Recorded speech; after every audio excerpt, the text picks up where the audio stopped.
Hey everyone, welcome back. If possible, you can support me via PayPal or become a channel member to help me keep this channel running.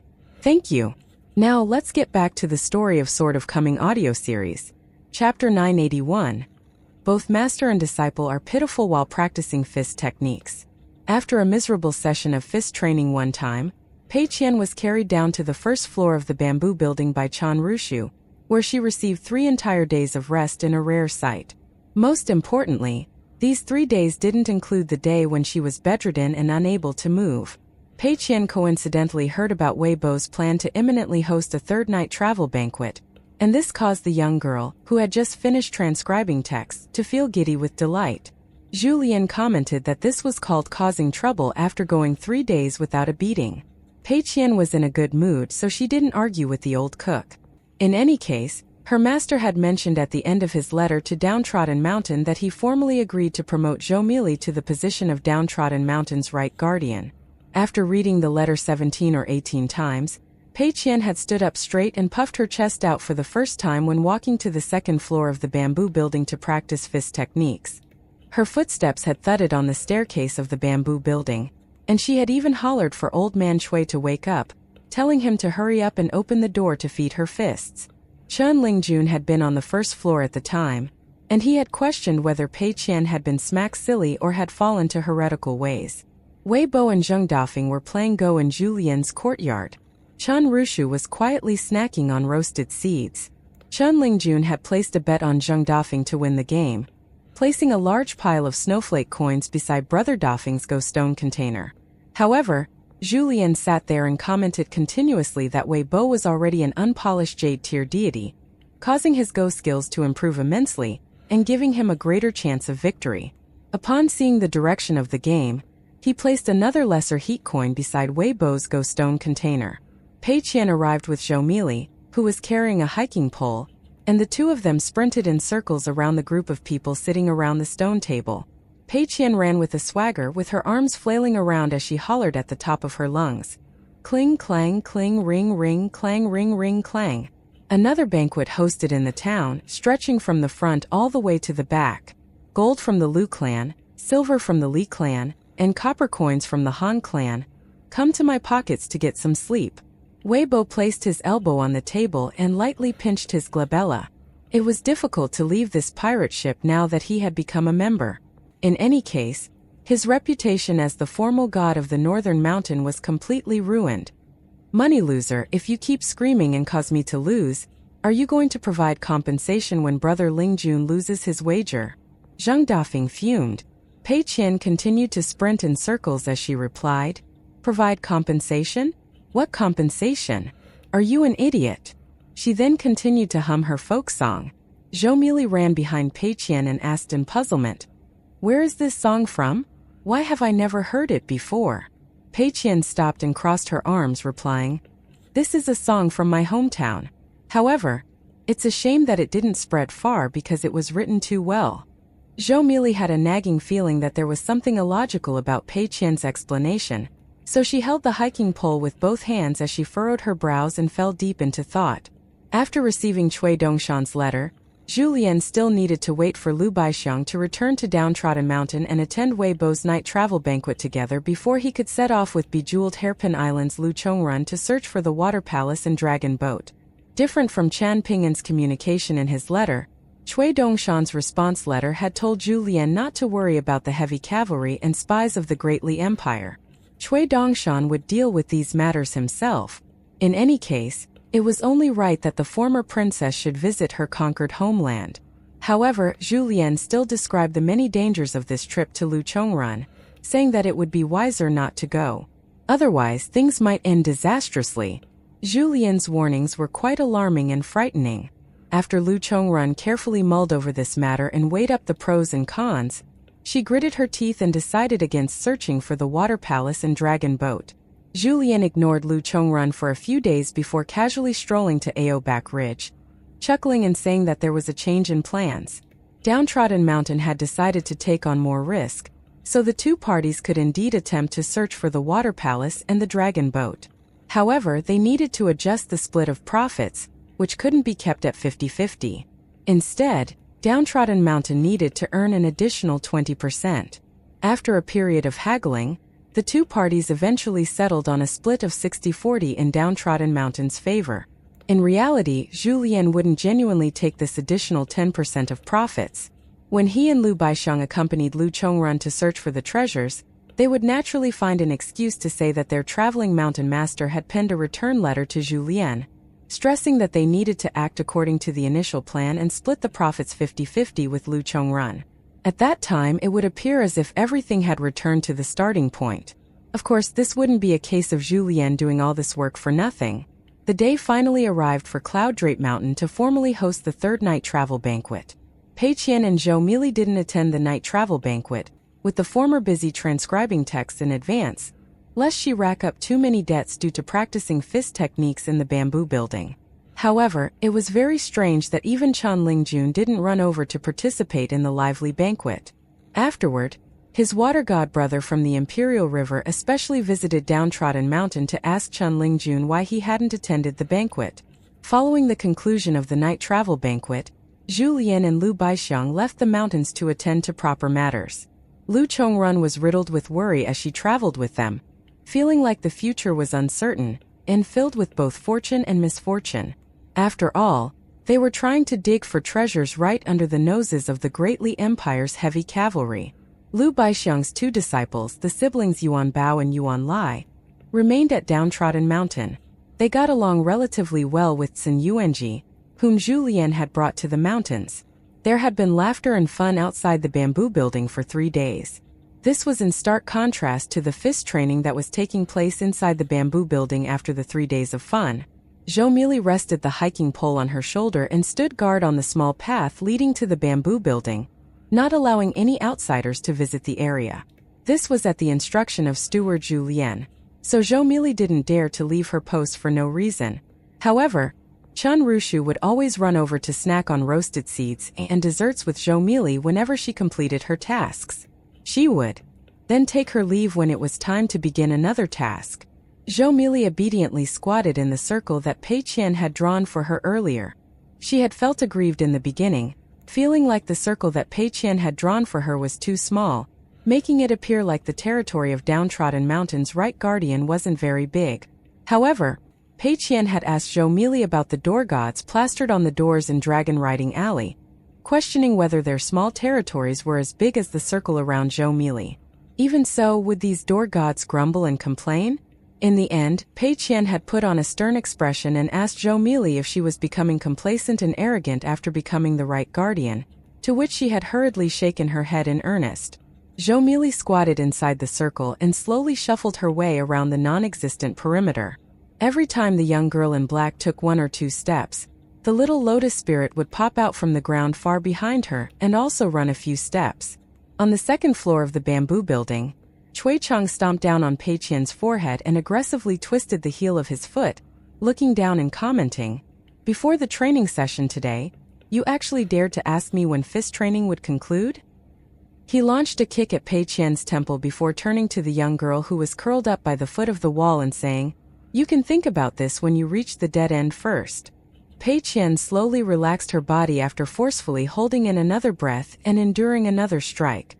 Her face was caked in blood, and she stood up shakily before opening her mouth wide and cocking her head, using 2 fingers to nudge a tooth and forcefully pull it out.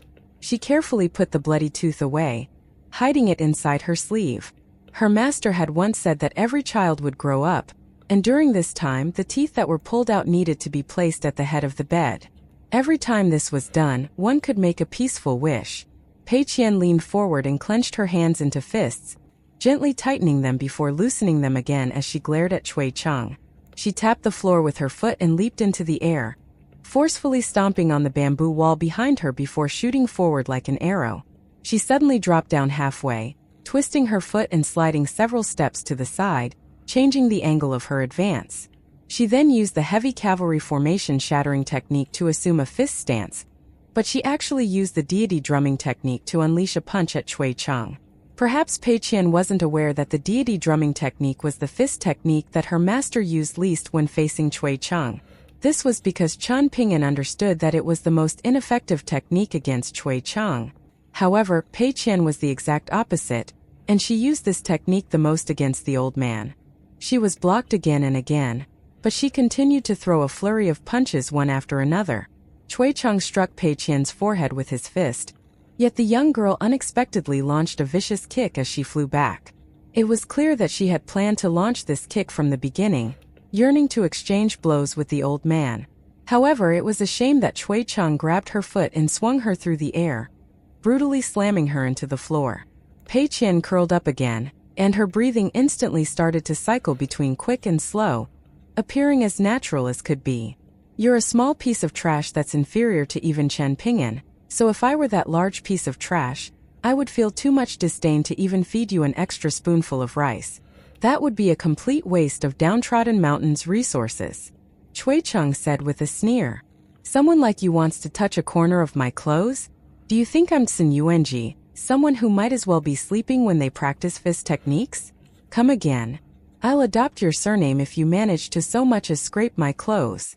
Pei Qian slammed her elbow into the ground and leaped up, standing still before saying in a muffled and choppy voice, "You don't need to adopt my surname. You can adopt my master's surname. And that's only if my master agrees." Cui Cheng arrived before Pei Qian in a single step, holding one hand behind his back as he used his other hand to grab Pei Qian's face. He then advanced another step and slammed Pei Qian into the wall. The young girl's arms and legs became limp. Cui Cheng released his grip, causing Pei Qian to collapse to the ground. Her back slid down the wall, leaving a large streak of blood above her head. Cui Cheng chuckled coldly and said, "Only a cowardly piece of trash like Chen Ping'an will raise a cowardly piece of trash like you. The two of you should hide in Clay Vase Alley forever, collecting chicken shit and dog shit every single day. Chen Ping'an must be blind to take someone like you as his bullshit opening disciple. You're destined to be a pitiful insect who hides behind him forever. So are you worthy of being a disciple, much less an opening disciple?" Pei Qian's fingers twitched a little, and she eventually raised her head with much difficulty and moved her lips slightly. The old man stomped on her forehead before leaning forward and turning his ear toward her, exclaiming, "What are you saying, you little piece of trash? I'm begging you to speak a little louder. Are you agreeing with my assessment? You also think that you and Chen Ping'an should stay at Clay Vase Alley forever to play with chicken shit and dog shit? What's this? You're going to scoop up the shit with your hiking pole, and Chen Ping'an is going to collect the shit with a dustpan? This is for the best, and you won't need to practice fist techniques for much longer.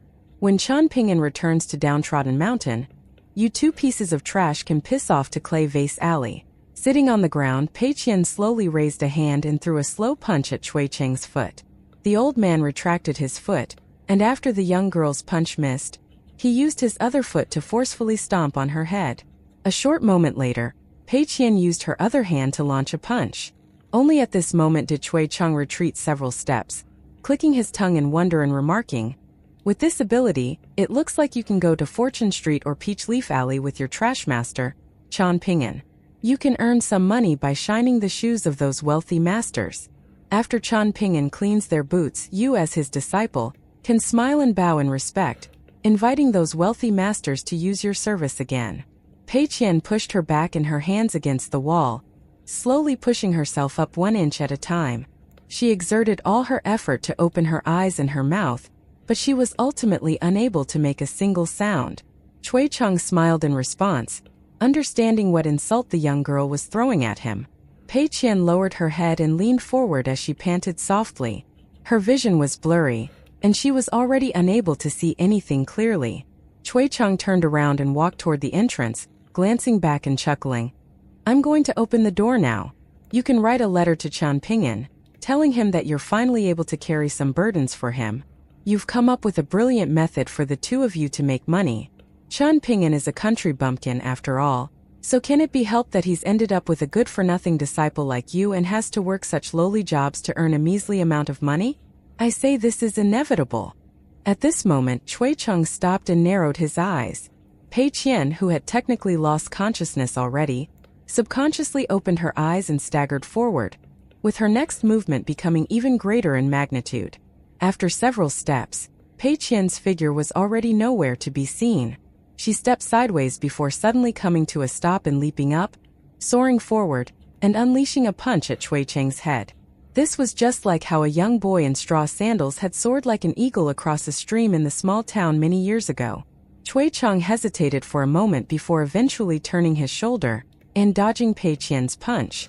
However, he didn't respond with a punch of his own this time, and he simply looked back at the young girl who was squatting down near the entrance, unconscious.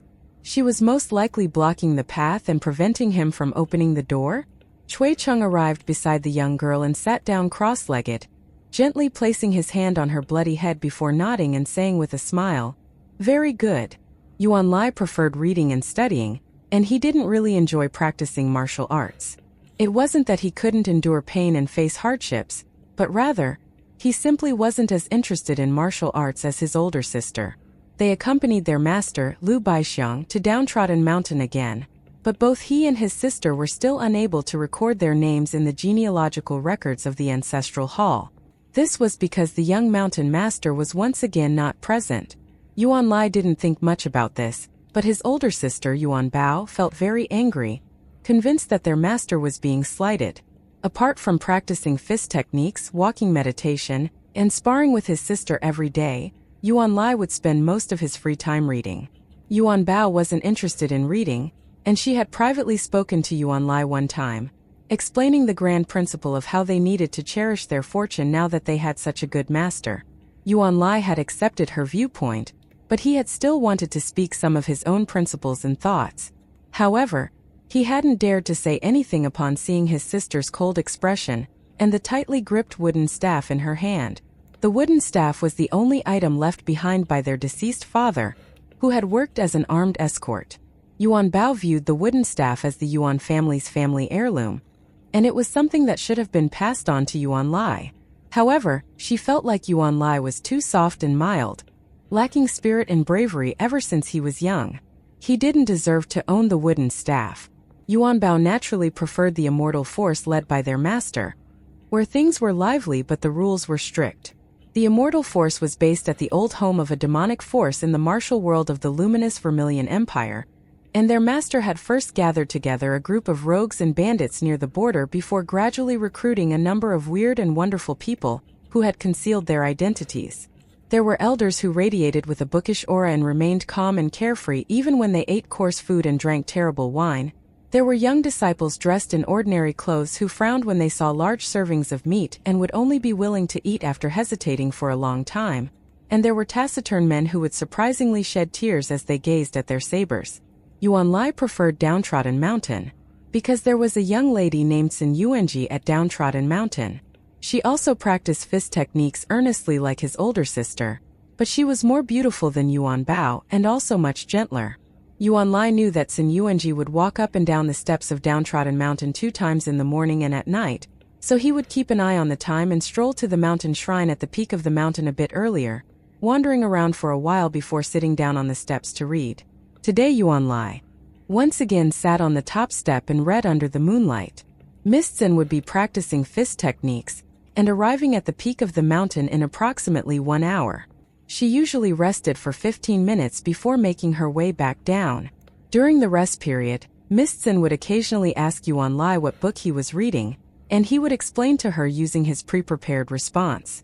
For example, what the title of the book was, where he had purchased it from, and what it was about. Mistzin would never become impatient or annoyed, and she would focus her gaze on him as she listened. Yuan Lai didn't dare to take more than a single glance at her eyes, but he often couldn't help himself but do so. Mistzin's eyes were like the radiant moon. There was a single moon in the sky, and everyone who looked up would be able to see it. However, only Yuan Lai could catch the radiant moon shining in Mistzin's eyes when he gently glanced over.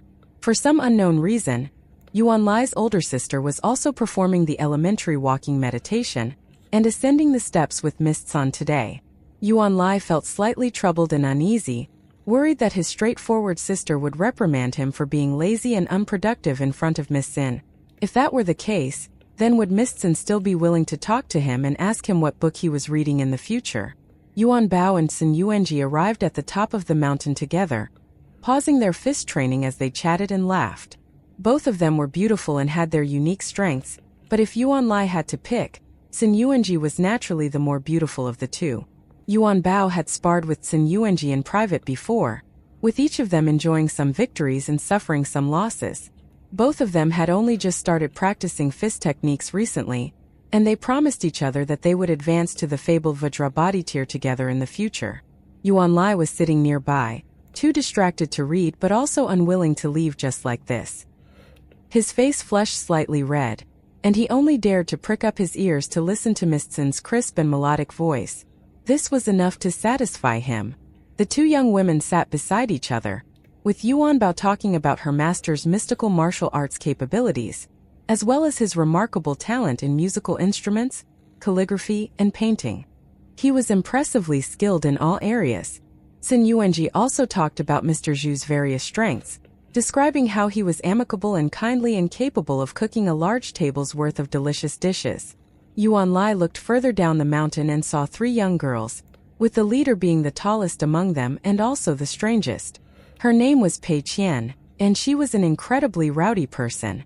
She never held back when speaking with his master or senior Zhu Lian, and she was as daring as could be. Afterward, Yuan Lai had asked his master about Pei Qian, finally learning that she was the opening disciple of the young mountain master. Moreover, she had left her hometown together with his master and 3 other martial artists in the past, traveling a great distance from the Parasol Leaf continent to the eastern treasured Vile continent's Downtrodden Mountain. Downtrodden Mountain had yet to construct a proper ancestral hall, but the little girl in pink, who was always able to produce a handful of roasted seeds, was already maintaining her own genealogical records. Her name was recorded as Chan Rushu, but she had told them that they could also refer to her as Nuanshu, explaining the origin of this name as taking the first character and the last character of the poem. Warm sunshine of spring subtly invites the trees and flowers to sprout. The lush green valleys also become gentle and cozy, dew lightly moistening the golden outfits of the orioles, when in the morning they dance among the trees. The young girl in black carrying a hiking pole on her shoulder appeared slow and silly, and during Yuan Lai's first encounter with her, she had asked him whether he had heard of the northern complete reed continent's Mute Lake before, and whether he was aware of the great water monster that resided there. Sun Yuanji immediately felt a slight sense of fear and discomfort when she saw Pei Qian. Yuan Bao wasn't very willing to entertain Small Mountain, a top downtrodden mountain. Chun Rushu was okay, being a very clever and thoughtful child. However, Yuan Bao truly couldn't bring herself to like Pei Qian and Zhou Mili, feeling like they had been dropped on their heads as babies. The 2 young girls always liked to do very strange things. There weren't many people in Downtrodden Mountain and Dragon Riding Alley, but there were surprisingly 3 mountains coexisting with each other. There was Senior Steward Zhu Lian, Mountain God Wei Bo of the Northern Mountain, and Gatekeeper Zheng Dafeng. After staying at Downtrodden Mountain and interacting with them for a long time, Yuan Bao felt like these were no ordinary people. Pei Qian and the group of children could somewhat be regarded as a small mountain. Shopkeeper Shiro of Dragon Riding Alley's pastry shop seemingly had a close relationship with the Berklover shop's master and 2 disciples. Chun Lingjun, who liked to dress in green, would often wander around by himself, not belonging to any one of the various mountains. Yuan Bao had asked Sun Yuanji about the young mountain master before, but Sun Yuanji had also been unable to explain things clearly, simply stating that the mountain master wasn't a bad person and didn't have the ego of a mountain master. However, he liked to delegate tasks to everyone else while he traveled around the world all year round, resulting in Mr. Zhu having to spend his time and effort dealing with all kinds of big and small matters. Pei Qian didn't have much to talk about with Yuan Bao and Yuan Lai either, so she led Chun Rushu and Zhou Mili outside the mountain god shrine to play. If Yuan Bao, Sun Yuanji, and other outsiders weren't present, Song Yuzhang, who was ridiculed as a golden-headed mountain god by his deity colleagues, would show himself and listen to Pei Qian recount some interesting stories that she had heard from the old cook in Cloud Drape Mountain. Song Yuzhang would also recount some trivial experiences from the past, when he was still alive and working as a kiln supervision official. Pei Qian enjoyed listening to these small and trivial stories. After they walked further away from Yuan Bao and the others, Zhou Mili suddenly stood on her tippy toes and whispered in Pei Qian's ear, "I feel like the young girl called Yuan Bao is quite slow and naive." Pei Qian shot a glare at Zhou Mili and exclaimed, "As the right guardian of Downtrodden Mountain, how can you speak behind someone's back like this?" Zhou Mili hung her head in a sickly manner. However, Pei Qian quickly grinned and continued, Is there any need for you to say that she's slow and naive? It's fine as long as we know in our minds. A wide smile spread across Zhou Mili's face. Pei Qian reached over and patted Zhou Mili's head, bending down slightly and saying with a kindly expression, "You eat so much rice every day, one bowl after another, so why aren't you growing any taller?" Zhou Mili stood on her tippy toes and puffed out her chest. Pei Qian gently pushed Zhou Mili down and consoled, "One's ambition isn't limited by one's height." Zhou Mili couldn't wipe the smile from her face. Pei Qian extended her hands and grabbed Zhou Mili's cheeks, closing the mouth of Mute Lake's great water monster with a smack as she warned, "Mili, you're already the right guardian of Downtrodden Mountain, and everyone from Mountain Godsong to Zhengdafeng at the foot of the mountain, and the people at the 2 shops at Dragon Riding Alley are aware of your position. You're extremely renowned already, and the loftier your position is, the more you need to perform self-reflection every day. You can't become conceited, and you can't bring shame to my master. Do you understand?" Chun Rushu looked toward Grey Vale Mountain in the north. This gigantic mountain also belonged to them, and it, along with Aoback Ridge, had already been leased to Bamboo Scroll Lake's bejeweled Hairpin Island. "It seems like Mr. Zhu needs to travel outside for a long time this time," Chun Rushu said in a quiet voice. Pei Qian nodded and concurred. "He needs to visit quite a number of places, and I heard that the furthest he needs to travel is Old Dragon City, which is located in the southernmost region of the eastern treasured Vile continent." She then retrieved a money pouch from her sleeve and continued, "I've mentioned this before, but Aunt Gui, the person who gave me this money pouch, is a deity from Old Dragon City. Her smile is extremely beautiful. Can I take a peek at the money pouch?" Zhou Mili asked. Pei Qian handed it over and said, "Be careful with it. It's filled with priceless treasures." "It's so heavy," Zhou Mili remarked as she accepted the money pouch. Pei Qian pursed her lips and humphed, "This is called wealth." Pei Qian jumped onto the railing atop the mountain, emulating her master as she slowly threw punches in a smooth and flowing manner. It was as if there were a dull boom each time she stopped and shook her sleeves. All of the dust on the railing was instantly shaken off when she stomped her foot lightly. However, it was a pity that the 3 people on the stone steps had already descended the mountain. Die. A group of people boarded an immortal ship at Oxhorn Mountain, leaving the old territory of the Great Li Empire and traveling toward the central region of the eastern treasured Vile continent. In reality, the entire continent was already ruled by the Imperial Song clan of the Great Li Empire. Lu Chongrun put on a face mask from Zhu Lian, giving her a mediocre appearance. She sat in front of the makeup table in her room and gently stroked her hair with her fingers, not knowing whether to laugh or to cry. However, she still felt uneasy when she thought about this trip to search for treasures. As a princess who had sat behind curtains and listened to the political discussions of the imperial court in the past, it would naturally be easy for Lu Chongrun to find the water palace and the dragon boat.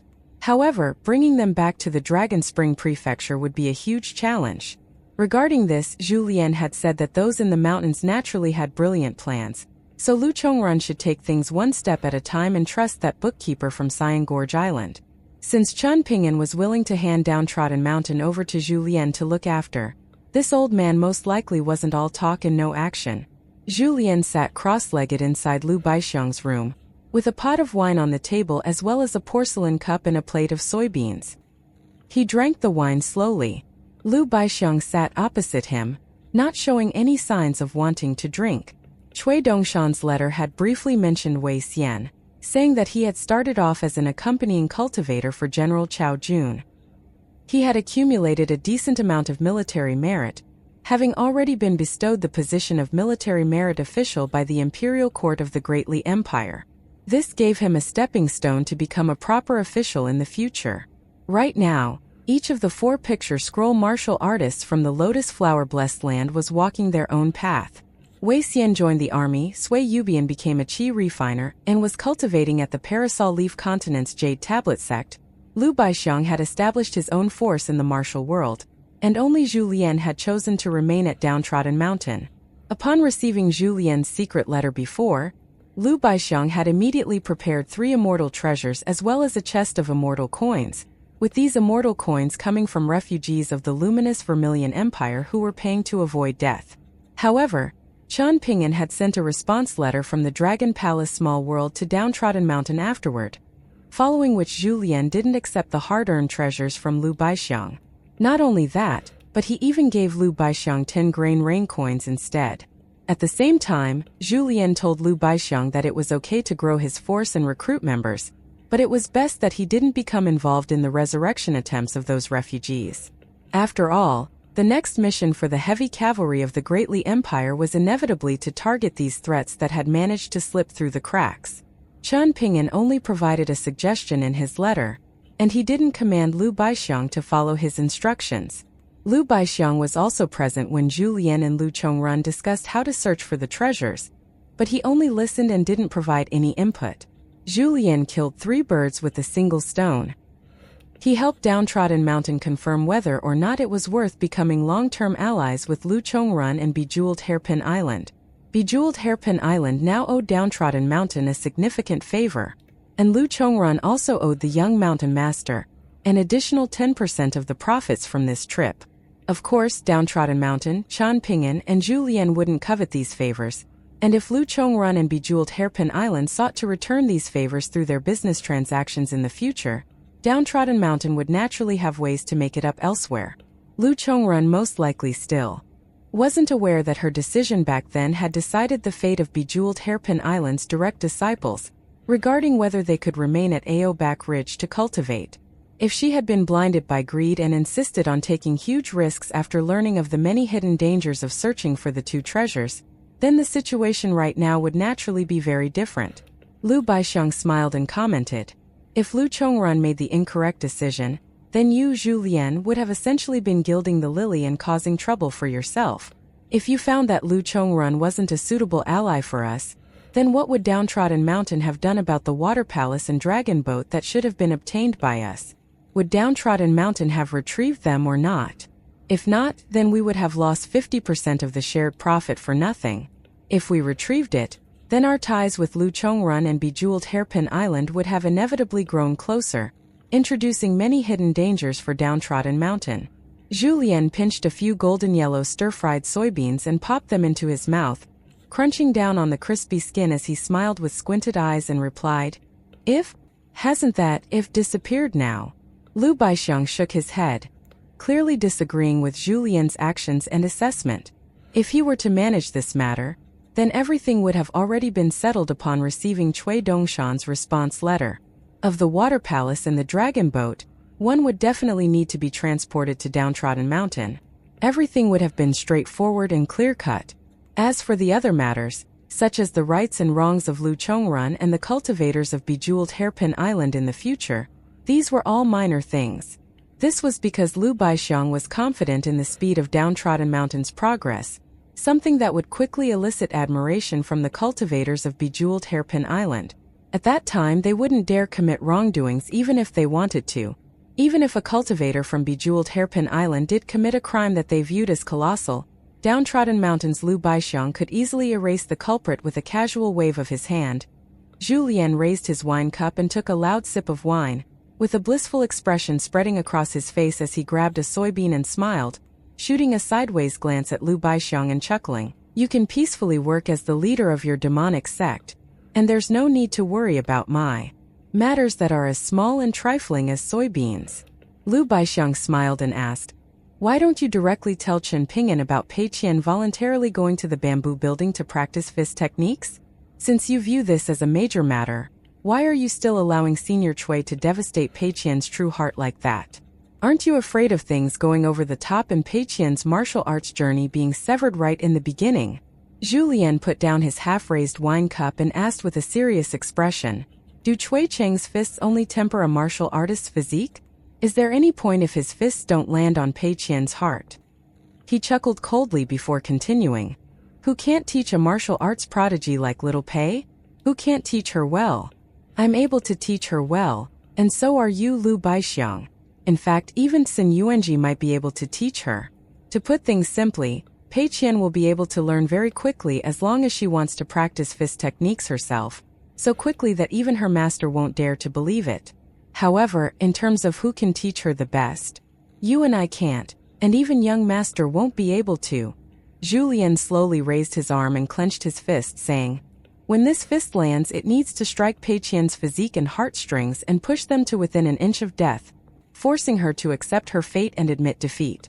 However, she needs to rely on her last remaining breath to stand back up, insisting on facing another punch even though she's already lost. She needs to achieve victory over herself. This is a principle that Pei Qian doesn't explicitly understand but has learned from beyond the books, thanks to young master's words and actions, which have landed firmly in her heart, taking root and bearing fruit. Cui Chang coincidentally understands this very well, and he's also able to train Pei Qian according to this principle. Are you able to do this, Lu Baixiang? To put things bluntly, Pei Qian won't think that you have the right to teach her fist techniques. She'll simply play dumb and ask you with a wide smile, "Who are you? How high is your cultivation base? Have you become an 11th tier martial artist yet? If you have, then why don't you shatter the heavens with a single punch? Why are you mucking around with me?" Julien chuckled by himself after saying this, downing the contents of his wine cup in a single gulp. Lu Baixiang smiled and nodded in agreement. Pei Qian was an incredibly clever and perceptive young girl. "Do you think she's aware of Cui Chang's cultivation base?" Julien asked with a smile. Little Pei doesn't know shit, and she only knows that her master's fist techniques were tempered by that old geezer called Cui Chang, one punch at a time. Thus, apart from her master, whom she views as loftier than heaven and earth, the only other person who has some right to teach her fist techniques is that old man on the second floor of the bamboo building. In Little Pei's eyes, no one else has the right, regardless of their cultivation base. Julien extended a finger and casually drew a circle on the table, continuing, "Pei Qian speaks with no fear or restraint inside this circle. What if Pei Qian's martial arts cultivation base surpasses her master one day? Will she still be able to restrain herself at that time?" Lu Baixiang asked. Julien snickered and replied, "Young master already thought about this possibility several hundred years ago, so is there any need for an outsider like you to get worried for nothing? Do you think it's as easy and relaxing as you teaching those two siblings fist techniques? You throw them a few fist stances and fist techniques for them to practice as they please, and you'll simply feed them a few fists if you're in a good mood? I'm not looking down on you, Lu Baixiang, but you should truly burn incense and thank the heavens as Yuan Bao and Yuan Lai's master if they're lucky enough to reach the dead end of fist techniques in the future." Lu Baixiang didn't pay any heed to this. Julien shook his head and lamented, "Those two pitiful children have ended up with a master who's never viewed martial arts as the sole pursuit of his life. Even the master isn't pure in his pursuit, so how can his disciples hope to achieve purity with their fist intent?" Lu Baixiang chuckled and asked, "Then can I trouble you with extending a helping hand and rendering some assistance if the brother and sister truly face a life and death situation one day?" Julien chuckled in response. "It's difficult to say at the moment how Yuan Bao will turn out in the future, but I genuinely do have a brilliant plan if Yuan Lai wants to overcome a huge barrier. I'm gifting those 3 immortal treasures to you in a private manner, so it's completely up to you how you deal with them. I don't care whether you give them to Downtrodden Mountain or keep them for yourself," Lu Baixiang said. "Then it's a deal?" Julien asked as he took a sip of wine. Lu Baixiang nodded in response. Only after seeing this did Julien reveal his brilliant plan, saying, "In the future, we'll ask Little Pei to beat Sun Yuanji half dead with a single punch in front of Yuan Lai. That will easily do the trick, no?" Lu Baixiang laughed heartily upon hearing this. Julien pushed the half-empty plate of stir-fried soybeans toward Lu Baixiang, saying, "Always making money off friends and allies makes me feel uneasy and unconscionable. Thankfully, Mr. Lu is chivalrous and has given me the opportunity to tear down the east wall to mend the west wall. I'll retrieve one of the 3 immortal treasures to give to Chan Lingjun in a moment. 1 pile of snowflake coins today and 1 lesser heat coin tomorrow." He's already close to gambling all of his money away this year. Lu Baixiang recalled the little boy in azure who always acted in a proud and haughty manner, and he chuckled. He's paying the price for wanting to have face. "Wanting to have some face is a good thing," Julien commented. There was an amused expression in Lu Baixiang's eyes as he looked at Julien. "It's Mountain God Wei who's being shameless. What's that got to do with me?" Julien said in a righteous manner. Lu Baixiang smiled as he reached over to grab a stir-fried soybean. Julien suddenly corrected himself and said, Putting it this way would be unfair. If we want to be accurate, then it's Brother Dafeng who's being shameless, while Brother Wei and I are both relatively shy. We feel embarrassed and ashamed every single day. A deity dressed in white with a golden earring and an enchanting smile stood behind Zhu Lian and placed a hand on his shoulder, with his other hand gently motioning at the table. An immortal picture scroll that was as large as a calligraphy work materialized on the table, showing a hunchbacked man sitting on a stool near the entrance of the mountain, basking in the sun and picking at his toes. He showed his middle finger to Zhu Lian, causing the latter to yelp before leaning forward and pressing his upper body against the table. Zhu Lian hurriedly raised the pot of wine and said with an obsequious smile, "Oh, Brother Dafeng is also present. One day apart feels like 3 years separated, and I've missed you so dearly. Come, come, come. Let's seize this opportunity to enjoy a pot of wine." Zhang Dafeng kept his middle finger raised, seemingly telling Zhu Lian to fuck off. Zhu Lian paid no heed to this, pretending that he couldn't hear anything as he turned around and grumbled to Wei Bo. "Why aren't you channeling a mystical ability to deliver a pot of wine to Brother Dafeng?" Wei Bo flicked his sleeve, delivering a pot of wine from Downtrodden Mountain to Zhang Dafeng, with the latter catching it in his hands. Holding the picture scroll in one hand and holding a pot of wine in his other hand, Zhu Lian stood up and walked away, drinking wine and chatting with Zhang Dafeng as he did so. The two brothers enjoyed wine together, even though they were tens of thousands of kilometers apart. Lu Baixiang smiled and gestured for the formal mountain god to take a seat. Wei Bo didn't leave, but he didn't sit down either, placing a hand on the armrest of the chair as he said with a chuckle, "Better a close neighbor than a distant relative, so I need to travel to the central mountain to visit the new mountain god. It's coincidentally in the same direction as where you're headed. This doesn't adhere to the rules of the mountains, does it?" Lu Baixiang asked in puzzlement. Generally speaking, formal gods of immortal nations' 5 mountains wouldn't meet with each other for no good reason. Wei Bo smiled and replied, "I've hosted 3 night travel banquets, and since the jurisdiction of the central mountain shares a significant border with my northern mountain, it's only right that the mountain god of the central mountain should have attended one of the 3 banquets. However, since they were busy, I'm going to pay them a visit instead." In addition, Wu Yuan, the former parent official of the Dragon Spring Prefecture, is now serving as a prefectural overseer near the foot of the central mountain. That being the case, I can visit him to reminisce about the past. There's also Mr. Su of the Mahist sect, who's currently neighbors with the mountain god of the central mountain. I'm an old acquaintance with Mr. Su, and during the previous night travel banquet, he asked someone to deliver gifts to Cloud Drape Mountain in his stead. It's only right that I express my gratitude in person. Lu Baixiang nodded in understanding. This was indeed reasonable. The heavy cavalry of the Great Li Empire destroyed countless empires and vassal states as it marched south, further sealing and eradicating thousands of illegal temples along the way, crushing countless gold statues in the process. Meanwhile, formal god Wei Bo of the Northern Mountain was the only mountain god who had received a gift of 100 or so gold essence copper coins from the Great Li Empire's Ministry of Revenue. The 4 other new mountain gods of the Eastern Treasured Vile Continent's 5 mountains were yet to enjoy this special benefit.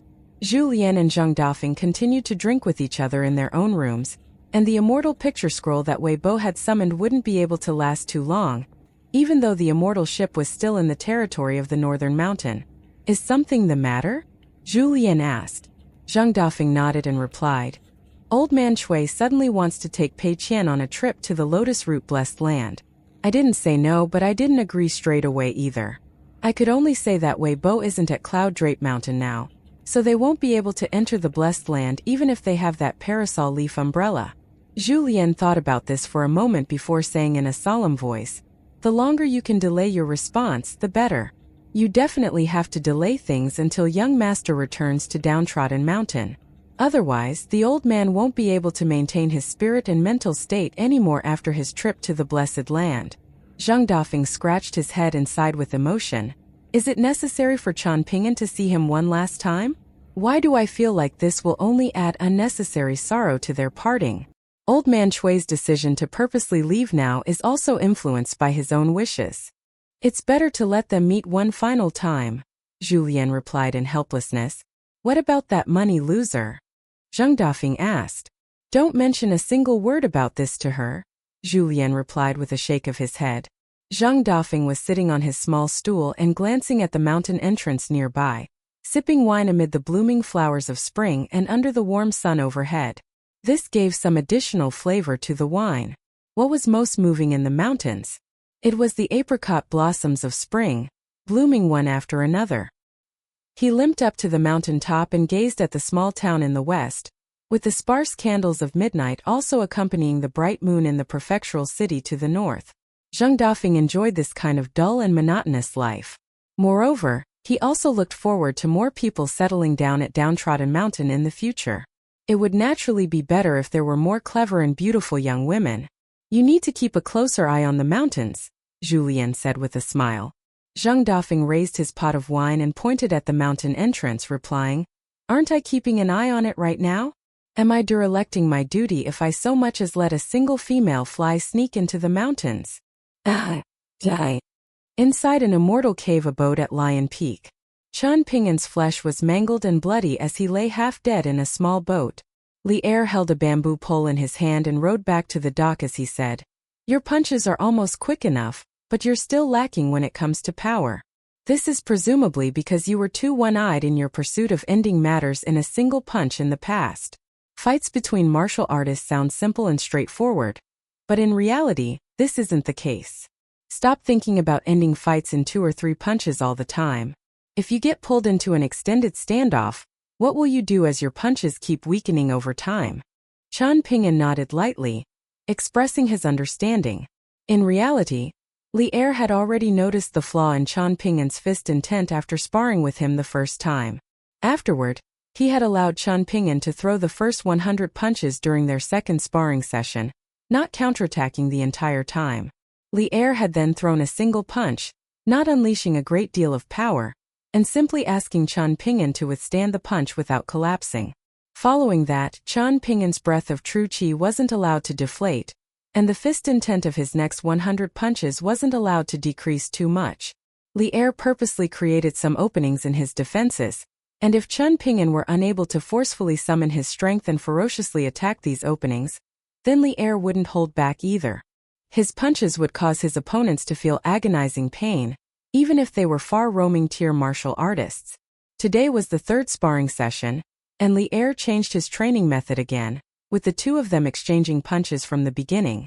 Chen Pingan unleashed his full strength, while Li Er only used half of his strength. After they stopped, Li Er asked Chen Pingan how many times he had died just then.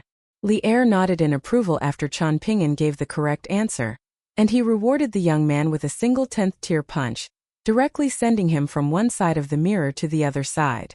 Li Er remarked that during life and death battles, one should push aside all thoughts of life and death instead of trying to remember these useless things. Otherwise, was one not seeking death by distracting oneself with these things?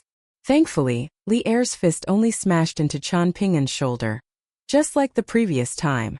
Could lying in a bathtub of medicine and having flesh regrow from the bone be regarded as painful? Only shattered bones mending together could be viewed as slightly painful. During this process, pure martial artists needed to guard their hearts and purposely magnify their senses, intimately experiencing the growth of their bones, tendons, and flesh.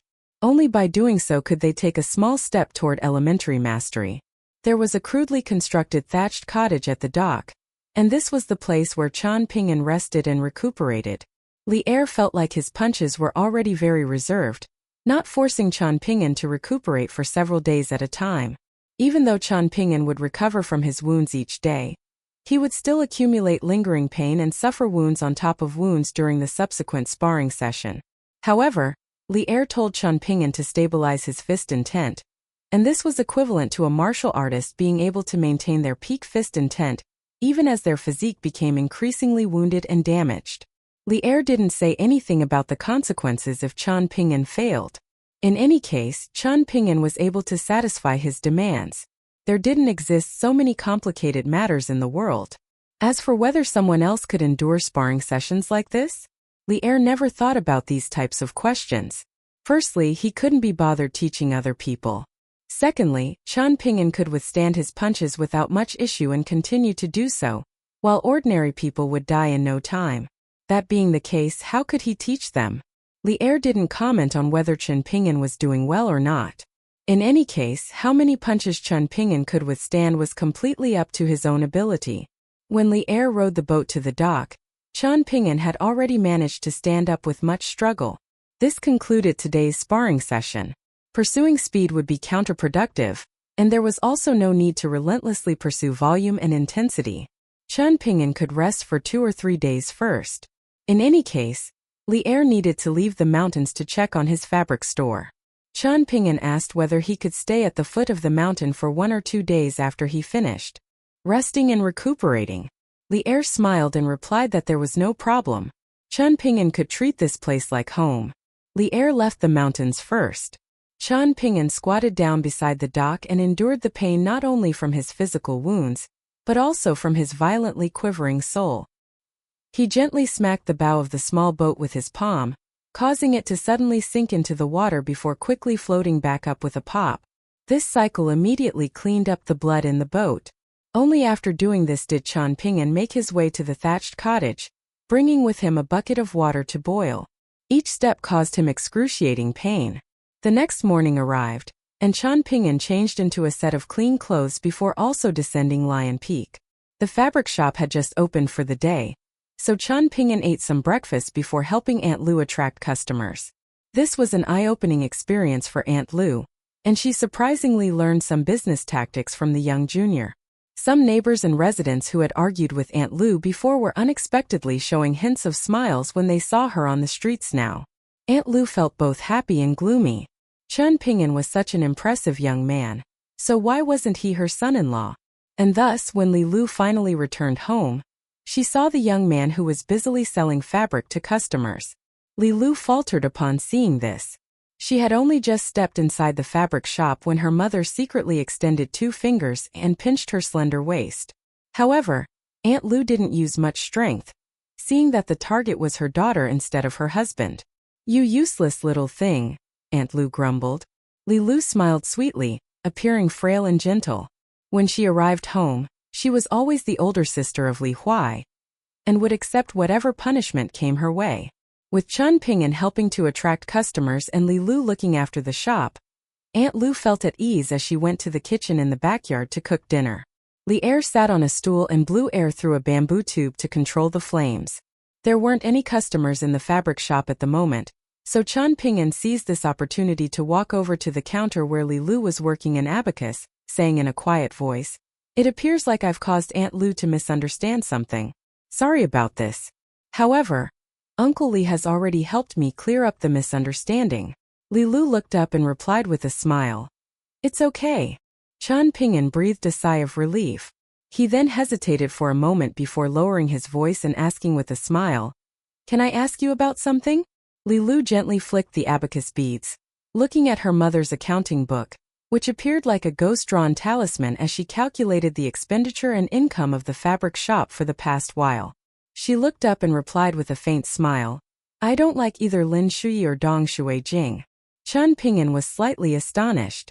He had initially thought that Li Lu would definitely like at least one of the 2 people. However, there was genuinely no principle or reason behind liking people or disliking people. Li Lu smiled and asked, "Did you not stay at Lion Peak because you feel like this mortal town, where you aren't familiar with anyone, is more similar to the small town of your childhood?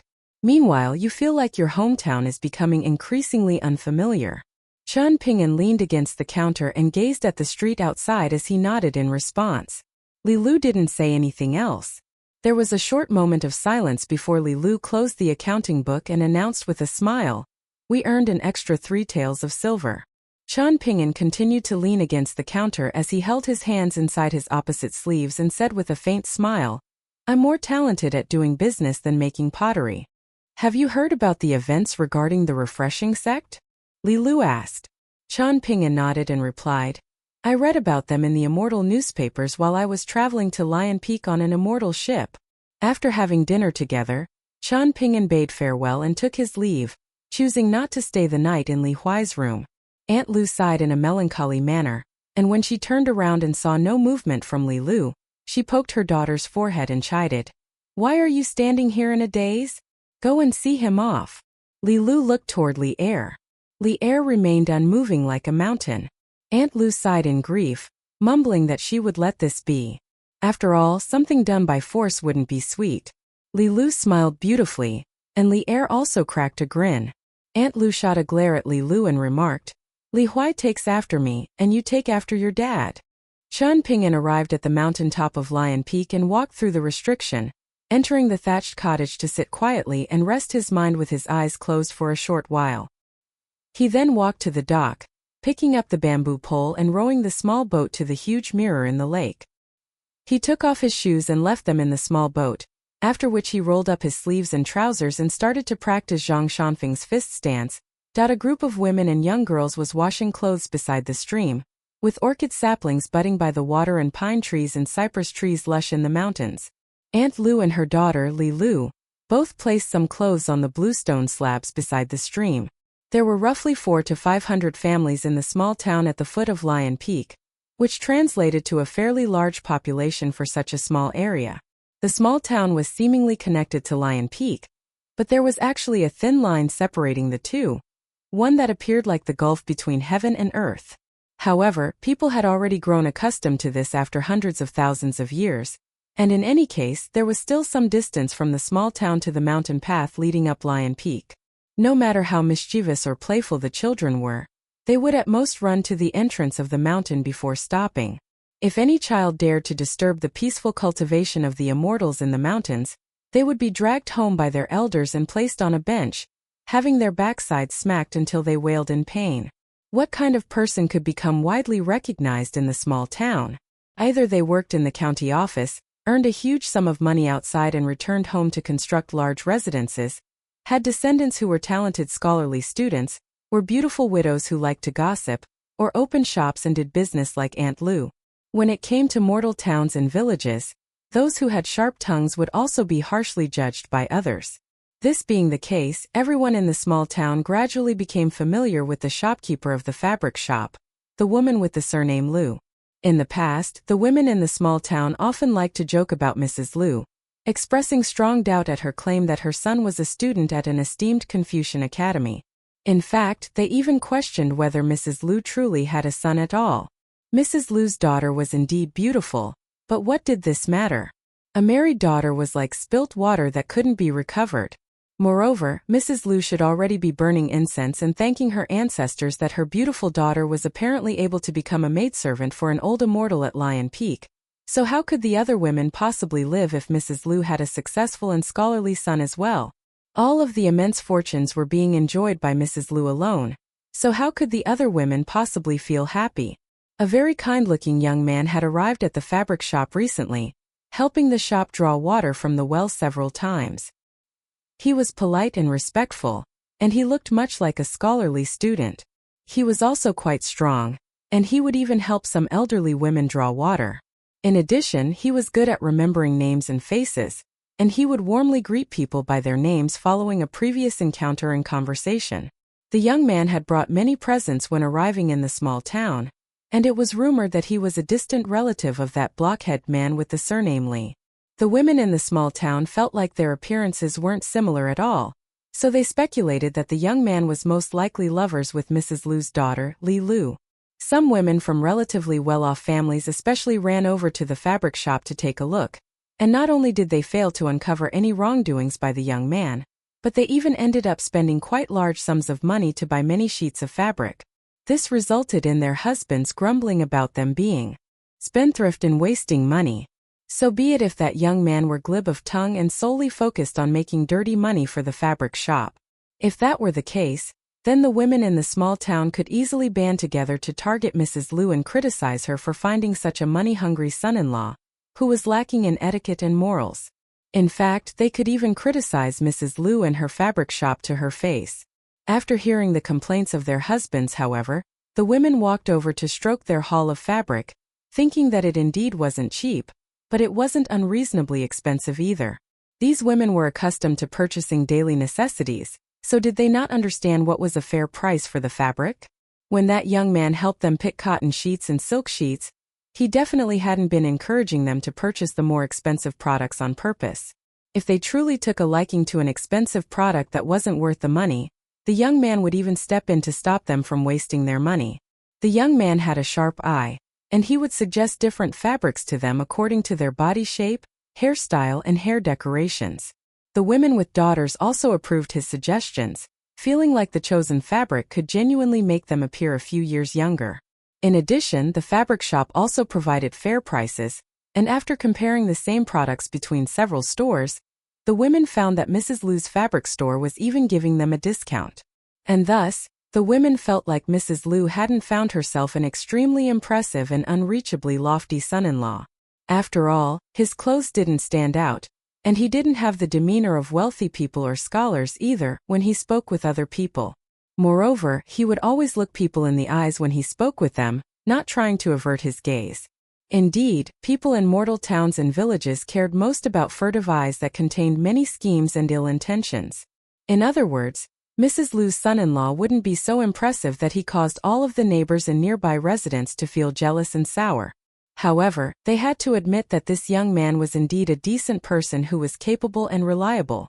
Mrs. Liu's son-in-law wasn't overly impressive, but he wasn't a mediocre person either. This caused the thoughts and feelings of the women to change slightly. Li Lu listened to her relaxed mother chatting casually with the other women washing their clothes, and she thought about some matters as she beat the clothes to straighten and soften them. She started with the small matters pertaining to the fabric shop in the small town, and she moved up to major matters that went beyond just the majestic world. Her birth in the jewel small world for this lifetime was meticulously planned and carried out by the Yang family's medicine shop, and she understood that this lifetime would be quite different from her previous ones. Otherwise, her birthplace wouldn't have been so close to the Yang family's medicine shop. And in reality, this was indeed the case. When she had followed her father, Li Er, to the medicine shop back then, her father had gone to the front to work as a shop attendant, while she had gone to the back and heard strong remarks from Old Man Yang for the first time. Old Man Yang had said that if she continued to cultivate following her old methods, changing her body and identity all the time, and ascending the mountain briskly, she could only walk in circles at the top of the mountain. Even if she lived another 10 lifetimes and experienced another 1,000 years, she would still be a half-assed individual who couldn't even act like a human. She would remain stuck at the barrier of the immortal tier. Taking a step back, so what if she managed to advance to the ascension tier during this lifetime? How powerful could her fists become? And taking another step back, would the many sages of the Confucian schools and academies truly allow Li Lu to freely unleash her power? She would, at most, be able to do so once before she died again. This cycle of life and death was pointless, and each time she died, it was simply the case that she might earn some merit due to her good deeds or receive a strike at the scholarly temple due to breaking some rules. Li Lu hadn't appeared much in the public eye during her time in the jewel small world, and the only impression she had left on her neighbors in the western region of the small town was that she was beautiful and looked like her mother, although her personality took after her father. She was diligent and quick, but she didn't speak very much. Apart from these few things, there was nothing else worth mentioning about Li Lu. She didn't have any close friends at the same age, nor was there anything the elders could criticize her for. Li Lu had indeed gone to the private school often to pick Li Huai up, but she had never spoken with Mr. Qi. When Mr. Qi was teaching, he would also take a glance when he saw the young girl standing outside the classroom, but he would at most smile and nod lightly in acknowledgement. It was as if he had simply treated her with etiquette, or perhaps he had viewed her as a normal human. Li Lu was accustomed to seeing all kinds of strange and bizarre things in the world, and coupled with her identity and background, she had already developed a habit of paying little attention to the mortal world. She hadn't thought much about Mr. Qi in the beginning, simply regarding this mountain master of a Confucian academy as an ordinary Confucian sage who was overseeing a small world. Li Lu had once asked the Yang family's medicine shop whether this teacher, who expounded the principles in the scriptures to little children in a small town all year round, was aware of her identity, to which Old Man Yang hadn't offered a response. The only time Mr. Qi had spoken to her was when he had visited her family home to drink with her father, Li Er. When she had brought a few plates of snacks to the table to go with the wine, Mr. Qi had smiled at her and said, "Li Lu, we're all born between heaven and earth, so the difference between us isn't actually very big. Like embarking on a long journey to seek knowledge, with seemingly no chance to return home. What ultimately decides who we are isn't our slowly aging and decaying body, but rather how we think. In fact, it doesn't even relate to what we think or how far we want to travel, and it simply relates to the notion of how human life is short, and there will eventually come a day when one's strength can't carry them forward anymore. Coming to a stop and looking back at that time. The path leading to the final destination is trodden by footsteps reflecting the notion of how, and displaying the results of what. After saying this, Mr. Chi had gently raised the large white bowl of low-quality family-made wine and continued, "We need to pay respects to your kind, as this is the reason for our existence and the existence of this world. It's also the reason why I, Qi Jingchun, am able to drink wine here." Mr. Chi had then downed the wine in a single gulp. Li Lu hadn't said anything, simply drinking a bowl of wine as well. Back then, Aunt Lu had been snoring thunderously like always, while the little boy called Li Huai had been softly blabbering in his dreams. Perhaps he had still been worried, even in his dreams, that he had spent all his time playing today and hadn't finished his homework, so he needed to find an excuse to escape punishment at the hands of his extremely strict teacher. Li Lu held the bamboo basket of clothes as she returned to the fabric shop with her mother, and there were men whistling and humming tunes as they walked along the streets and alleys. Aunt Lu was complaining about Li Huai being heartless, having not written a letter home in such a long time. Had he forgotten about his mother after playing around outside for too long? However, she was also worried about Li Huai living elsewhere by himself. Was he eating enough? Was he warm enough? Was he being bullied by other people? People outside didn't simply stop at throwing insults, so what would Li Huai do if he were picked on and didn't have anyone to help him? Li Lu tried to console and reassure her mother, but Aunt Lu turned around and scolded her for being the most heartless. Li Huai was unable to act dutifully to his parents only because he was far away from home, but what about her? She was enjoying a good life in the mountains and leaving her parents to toil away like slaves at the foot of the mountain. Li Lu felt slightly helpless. Sure enough, Chun Ping'an was better at dealing with these kinds of matters, able to make others feel at ease with 2 or 3 reassuring sentences. Die. Atop the mirror in the immortal abode at Lion Peak. Li Er was in no hurry to have Chun Ping'an throw punches today, and he instead started to talk about fist principles in a rare change from the norm. Li Er cut straight to the chase, saying, "At the end of the day, martial artists like us spar and practice techniques for the sake of nurturing our strength to defeat and kill enemies. Even children in the mortal towns presumably wish that their punches could shatter walls and kill opponents, and this desire is simply driven by human nature. Thus, I've never believed the notion that humans are innately good or whatnot, and it's simply the case that the Confucian sect has taught people well and encouraged them to believe this, making them feel like it's a positive thing to be a good person even if they don't understand what good means, to say nothing of actually doing good deeds.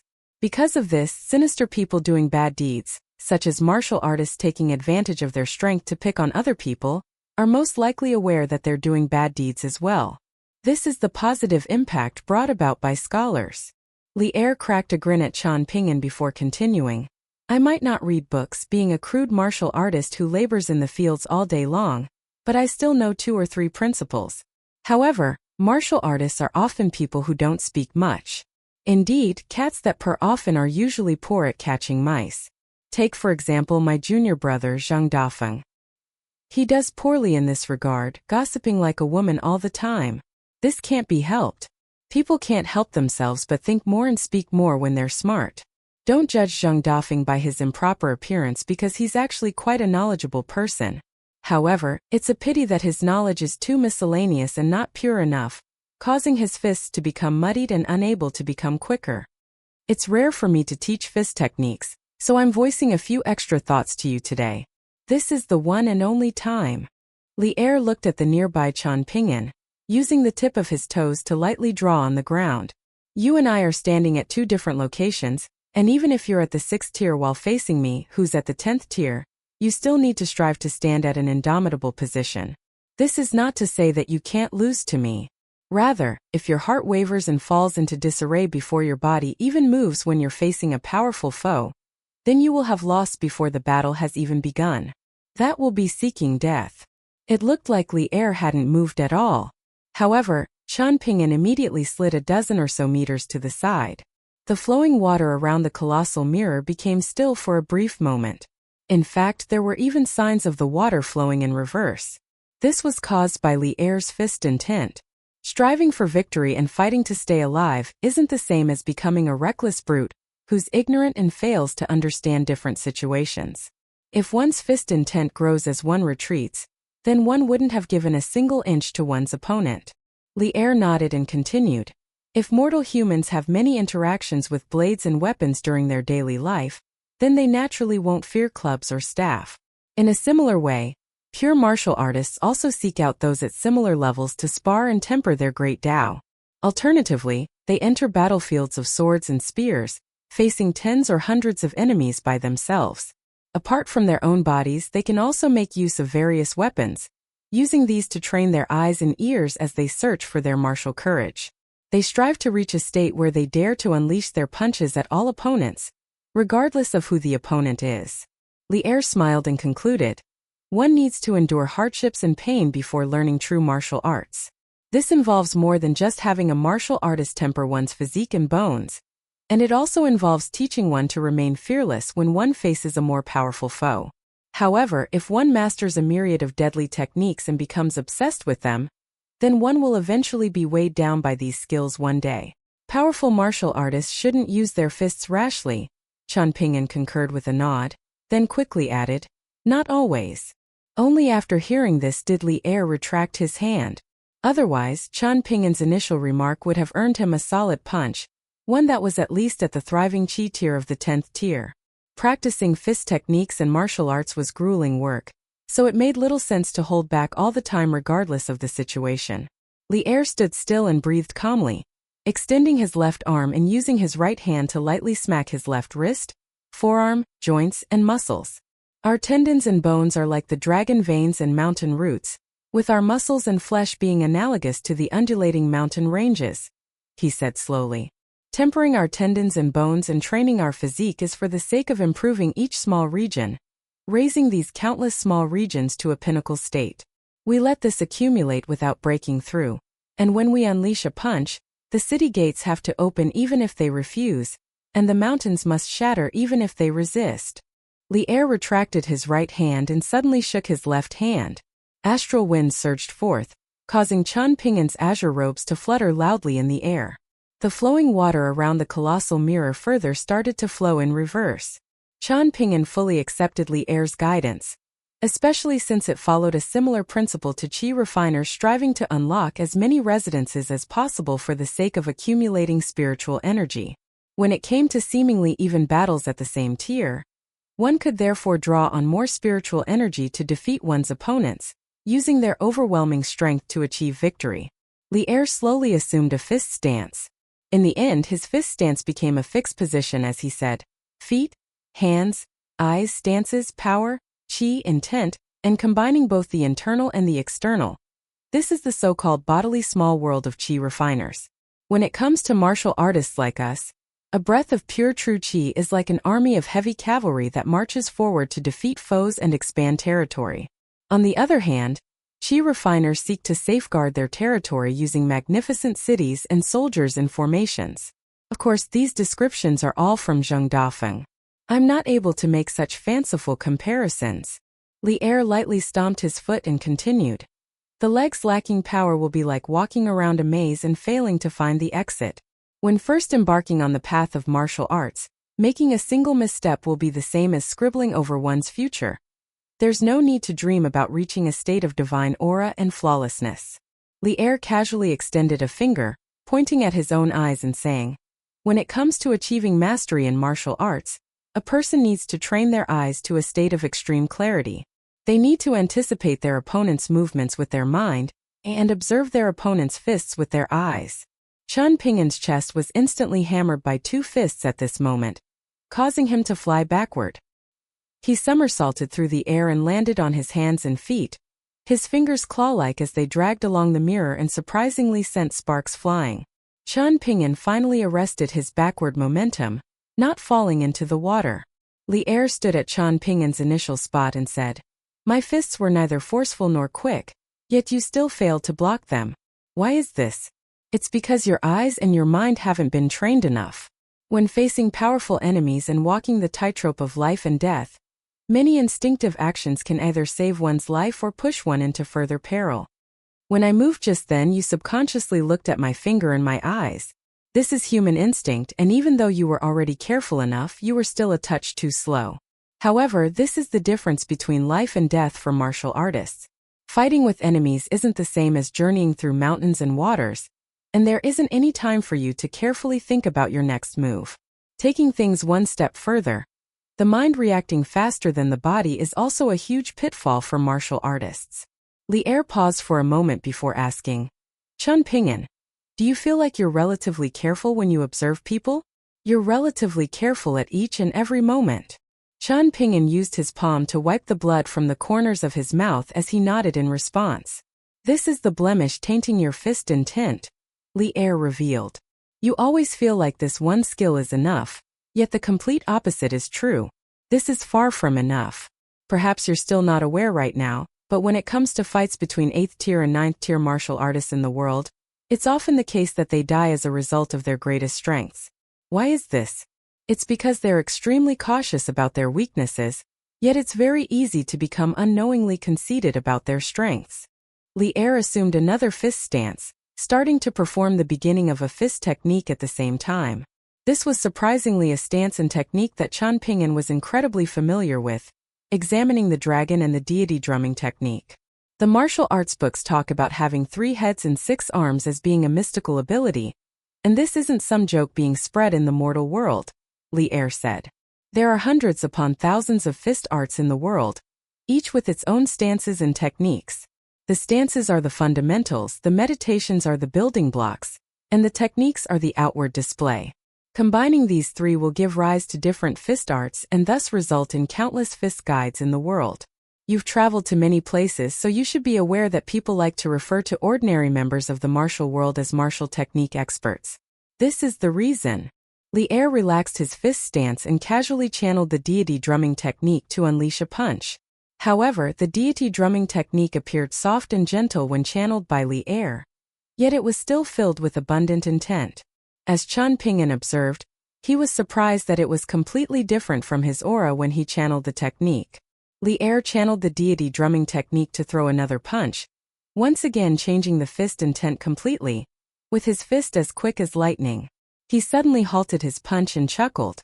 When martial artists face enemies, there are varying fist principles and a myriad of techniques, giving rise to countless possibilities of victory and defeat, as long as the difference between their cultivation bases isn't too great. Once a martial artist becomes a martial technique expert, however, their flashy moves will be nothing more than just that. Fists being afraid of youth? Using a flurry of chaotic punches to beat an experienced martial artist to death? An experienced martial artist won't be fazed at all, and with a single strike, the martial technique expert who's huffed and shouted for half a day will be killed with ease. Chun Ping'an suddenly cocked his head. Li Er was already standing in front of him, with his 10th tier punch shooting past Chun Ping'an's cheek. He smiled and said, "You understood my teaching, and you were able to act upon this understanding straight away. Very good." The fist was still slow but relatively powerful, and if Chun Ping'an had failed to dodge it, then today's sparring session would have ended straight away. At that time, Li Er would have rowed the small boat back to the dock, taking with him the bloodied Chun Ping'an. Li Er retracted his fist. Even though Chun Ping'an had dodged the punch that would have smashed into his forehead, the astral winds whipped up by the punch still cut a bloody gash into his cheek, with blood continuing to flow down his face. "You're good at stealing fist stances and techniques, so after sparring with you for so long, why don't you try to emulate my fist stance and fist intent?" Li Er suggested. Chun Ping'an nodded in response before throwing a punch like Li Er. Li Er stood nearby and followed Chun Ping'an as he advanced, pointing out the flaws with his fist stance. He also used his foot to lightly kick Chun Ping'an's calf and his fingers to lightly tap Chun Ping'an's wrists, elbows and shoulders, eventually saying, "Don't turn the fist stance into something rigid. There are huge differences between each person's physique, and just our height alone is already different. Even though you're deliberately transforming the fist stance into your own, making some changes here and there, you're still a long way off. Brute strength isn't valuable, and fist intent is the most important. It's important in the sense of being alive, and fists that are alive will essentially be a second life for pure martial artists like us. It's even more important than the external yang souls and the wandering yin souls of qi refiners." Chun Ping'an closed his eyes, pausing for a moment before performing the fist stance again. The direction is wrong, he concluded. Li Er nodded and said, practicing fist techniques isn't the same as cultivating Tao, and regardless of one's cultivation base, it's inevitable that one will face decaying tendons and bones, waning qi and blood, and weakening spirit and soul if one doesn't pay attention to the fine details. Martial technique experts outside the mountains harm their bodies when they practice fist techniques. And this is especially the case for those practicing external martial arts. They're just exchanging their vitality for strength. Failing to master the essence of fist techniques is the same as seeking death. With this in mind, pure martial artists can only rely on fist intent to nurture their vitality. However, this is a matter that can't be explained clearly. Li Er sat down cross-legged after saying this, extending a hand and gesturing for Chan Ping'an to also sit down. Li Er fell silent for a long time, seemingly recalling some matters from the past. He sighed with emotion in a rare sight. Going beyond realism, and the intent of implied meaning. This was what Zheng Dafeng said after learning fist techniques in the past. He mumbled the same thing many times, and I remembered it even though I didn't think much about it. You can think about it and see if it's useful. Zheng Dafeng's method of learning fist techniques was quite different from mine, and there's no notion of whose fist principle is superior or inferior. If you have the chance, you can discuss these matters with him when you return to Downtrodden Mountain. It's only because Zheng Dafeng's fist intent is weaker than mine that his fist techniques appear inferior to mine. When he started learning fist techniques back then, he always complained about our master showing favoritism, believing that our master was purposely slowing him down when guiding us along our paths of mastering fist techniques, with one delayed step causing him to perpetually fall behind. However, he eventually understood the situation by himself afterward, although he was never willing to verbally admit to it. So, I'm actually quite annoyed at his crappy mouth. He's a gatekeeper, yet there's never a gate on his mouth, regardless of whether it's morning or night. Because of this, I've beaten him up quite a lot during our sparring sessions. Li Er clenched his hands into fists, with his body leaning forward ever so slightly. However, just this simple and habitual movement caused his spine to arch like a majestic and towering mountain. This was fist intent. When a person achieves initial success with fist arts, fist intent will slowly flow through their body as they sleep, instantly waking them when an enemy appears, almost as if a deity is watching over them, Li Er said slowly. This is the case when they're asleep, to say nothing of the case when they're awake. That being the case, do martial artists need any accompanying immortal treasures? This is the same principle as sword cultivators not needing any other weapons.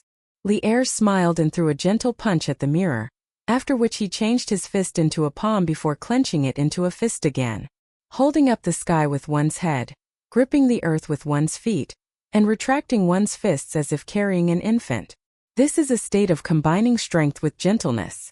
Blindly pursuing one extreme has never been the true essence of fist principles. By combining the two, one can achieve better flow and control the longer one practices fist techniques. Why do I feel like Cui Cheng's deity drumming technique is a good fist technique? In fact, why can it be regarded as one of the best fist techniques in the world? This is because it looks vicious, but it also captures the essence of a person throwing punches, rather than a person following their punches. Chan Ping'an felt slightly puzzled and curious, but it wasn't especially appropriate to ask the question in his mind. This was because Chan Ping'an wanted to know how Li Er viewed Senior Cui, who was residing on the second floor of Downtrodden Mountain's bamboo building. What kind of pure martial artist did Li Er see him as? Having mentioned the deity drumming technique, Li Er naturally needed to talk about that old man as well. He gazed into the distance and said, Old Senior Cui is a peculiar person, and it can be said that the fist technique he's taught you is a true inheritance, something beyond just sparring and teaching fist techniques. Cui Chang has seemingly taught you nothing more than the firmest and most vicious fist techniques, but in reality, it has complemented your gentle personality, which can't be regarded as firm at all. This is the ability of a true grandmaster. I'm unable to do the same. After saying this, Li Er shook his head and stressed, I definitely can't do the same. Chan Ping'an heaved a faint sigh. Thinking back to that torturous period on the second floor of the bamboo building, even someone like Chan Ping'an, who wasn't afraid of pain, had to obediently lie on the wooden bed on the first floor and secretly cry into his blankets one time. In other words, when it comes to you learning fist techniques, it's genuinely the case that only Chui Chang can teach you the fundamental principles first, while I can help you mend your fist intent afterward.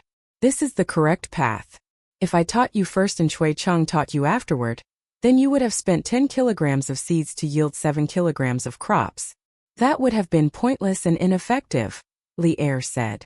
Another question popped into Chen Ping'an's mind. Why didn't Li Er spar with Chui Chang? Li Er had visited the Dragon Spring Prefecture once after leaving the Jewel's small world.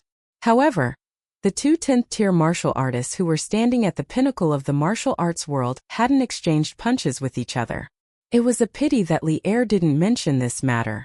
Li Er patted his knee before standing up and chuckling. Alright, that's about everything I wanted to say. I've spoken more today than the sum of what I've spoken in the Northern Complete Read continent over the past few years. Now, I'll use the strength of a 9th-tier martial artist to face your mountain-shaking fist. Rest assured, I won't mix in punches at the 10th tier.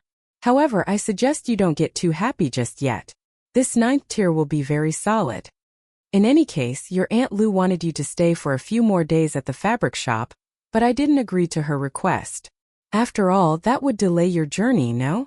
However, you've asked for these sparring sessions yourself, so it's your own fault even if you're pummeled to a state where you have to slowly rest and recuperate for 2 or 3 months, finding it difficult to even walk.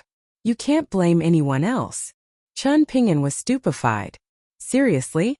However, a fist immediately blasted toward him. Chen Ping'an knew that things were bad, and he attempted to raise his arms to block the attack. Even so, he was sent tumbling back by the punch, directly falling off the colossal mirror and plummeting into the water. Die. Not only did Chui Chang not teach Pei Qian fist techniques today, but he even dressed in Confucian robes and no longer went barefoot. Instead, he wore a pair of boots that Chan Rushu had helped prepare earlier and walked down from the 2nd floor of the bamboo building, arriving at the 1st floor with his hands clasped behind his back and looking at the characters on the walls. These were the talismanic characters that Li Shixing had written in the past. The characters were written extremely well. Chui Chang was the old clan leader of the Eastern Treasured Vile Continent's Chui clan, and Chui Chan's earlier studies had all been under the guidance of Chui Chang, so the old man was naturally very knowledgeable about the quality of essays and calligraphy characters in the world. The characters written on the bamboo building were filled with abundant intent, or else they wouldn't have caused the entire downtrodden mountain to sink down when they were completed. At the same time, it was thanks to these characters that Chui Chang was able to break free from his fate as a pitiful madman, which had already plagued him for close to 100 years. In fact, he was even able to maintain a sense of clarity. Pei Qian had already run off to play, accompanied by her little follower, Zhou Mili. She said she was going to Dragon Riding Alley to check out the 2 stores, seeing if they lost money due to her absence. She also needed to carefully go over the account books, lest the temporary shopkeeper and Ro take advantage of her position to pocket some of the earnings. The old man didn't stop her. She was only a young pipsqueak, so should she not have some spirit and vigor? Perhaps she should copy old relics like him, becoming spiritless and lacking vitality? Chui Chang pushed open a bamboo door on the 1st level. This was both a study and a bedroom. The room was sparkling clean thanks to Chan Rushu, with not a speck of dust to be seen. After leaving the room, Chui Chang paid a visit to Cloud Drape Mountain's Forest Deer Academy. When he returned, he sat beside a stone table near the cliff. Chan Rushu hadn't left the mountains with Pei Qian. Seeing that there were still many matters in the mountains to attend to, she would attend to all of these matters in a timely manner.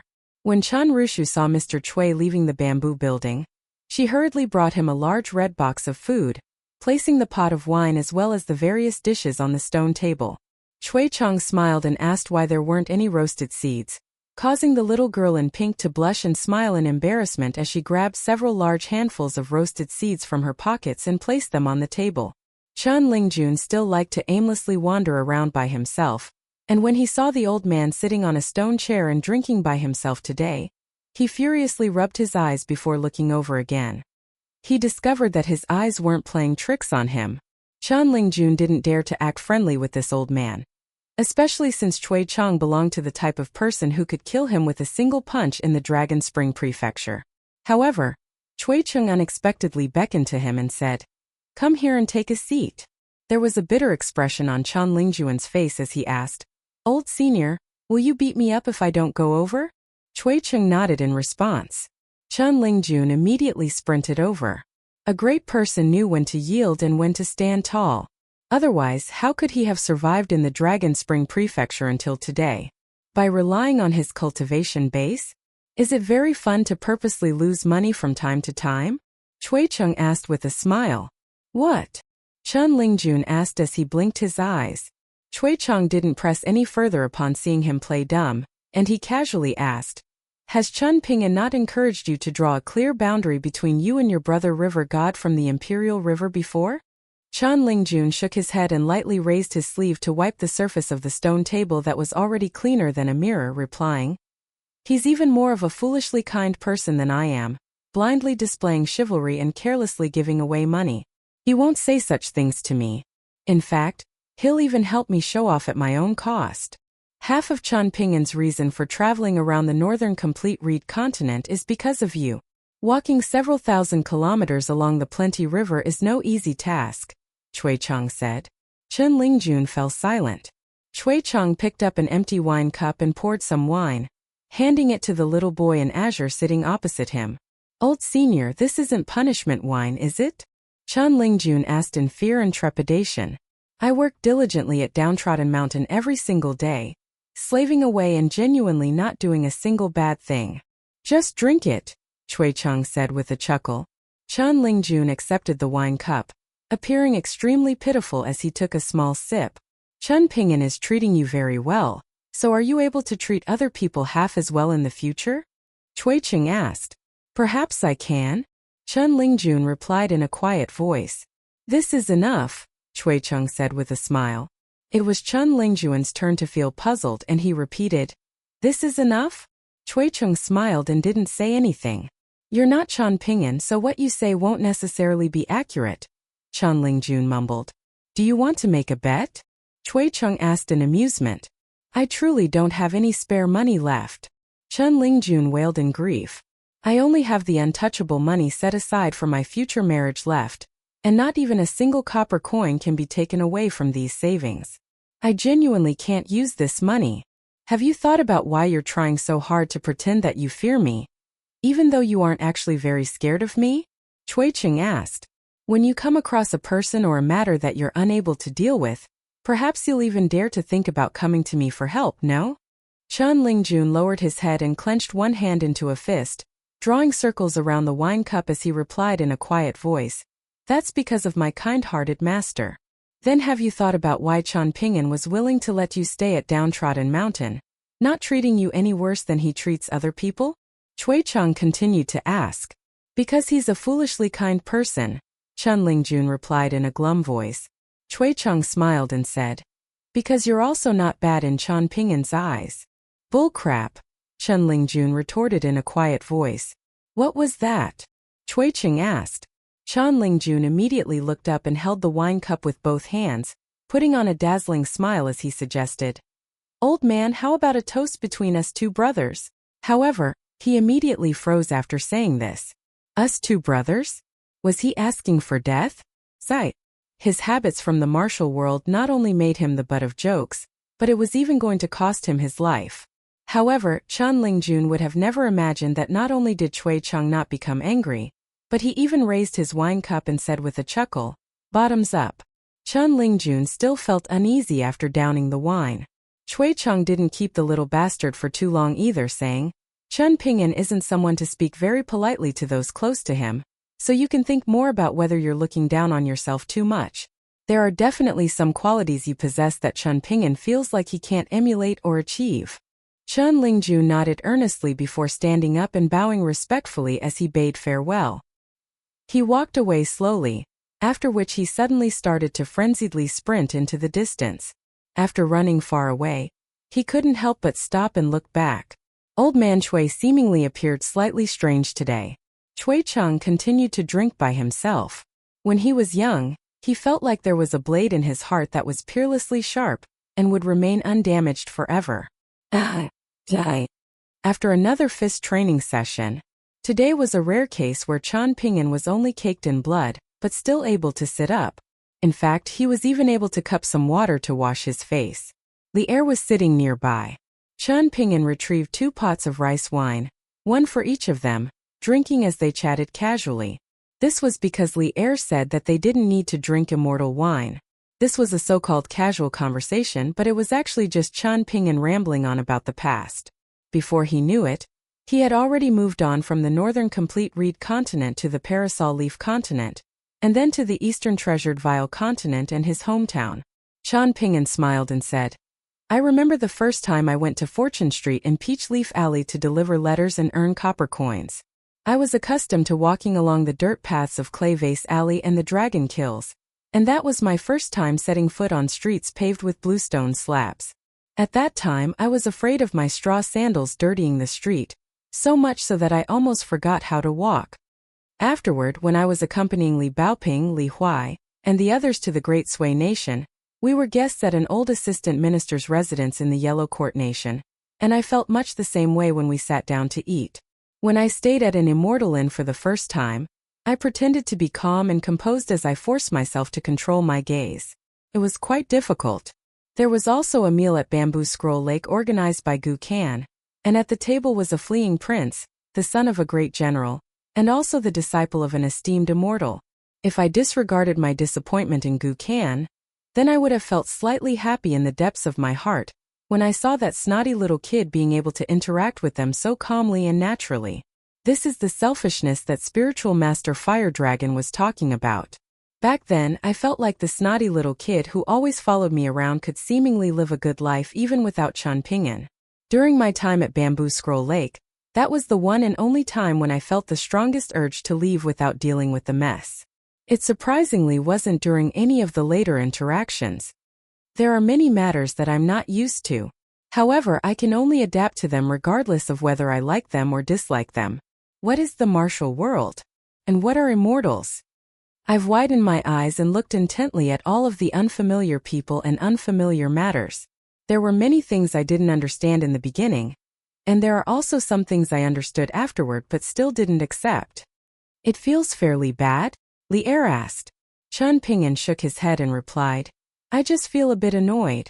However, there are times when I think to myself that my journey to this point involves more than just bad experiences. In any case, I've personally witnessed so many people suffering more hardships than me in the world, yet they're still unable to enjoy any improvements to their lives. Rather, it's as if hardships will never stop seeking them out. Who can they complain to? They have no option but to endure it, facing the hardships one day at a time. If they can't endure it, then they'll be like the many people from the small alleys in our hometown, becoming very sick and drinking some medicine in a performative manner, dying very soon afterward. Their relatives will understand, and the bedridden victim of the suffering will understand even better. It's not that they don't feel grief, but rather that they truly can't say anything to help. If I have to leave this world one day, then I definitely want the others to remember me. They might feel sad, but they definitely can't feel nothing beyond sadness. When they don't feel so sad anymore and are able to go about their own lives, they can occasionally think about the person called Chen Ping'an with whom they were acquainted before. There were some things in the world, no matter big or small, that only Chen Ping'an was willing to do, and succeeded in doing. In the end, Chen Ping'an sipped wine and gazed into the distance, saying with a faint smile, I feel very happy whenever I think about being able to eat a dish of stir-fried pork with bamboo shoots each winter. It's as if winter will depart and spring will arrive when I put down my chopsticks. Li Er turned around and looked at the young man. He had a feeling of déjà vu that Li Lu brought a box of food to Lion Peak during the evening, and Li Er and Chen Ping'an ate at the table inside the thatched cottage. During today's training session, Li Er surprisingly hadn't thrown many punches at Chen Ping'an, instead taking out a fire dragon painting filled with meridians and acupoints and placing it on the ground, carefully explaining several of the most prominent ancient fist arts to Chen Ping'an, as well as the various paths for channeling pure true qi, and the ingenious principles behind these.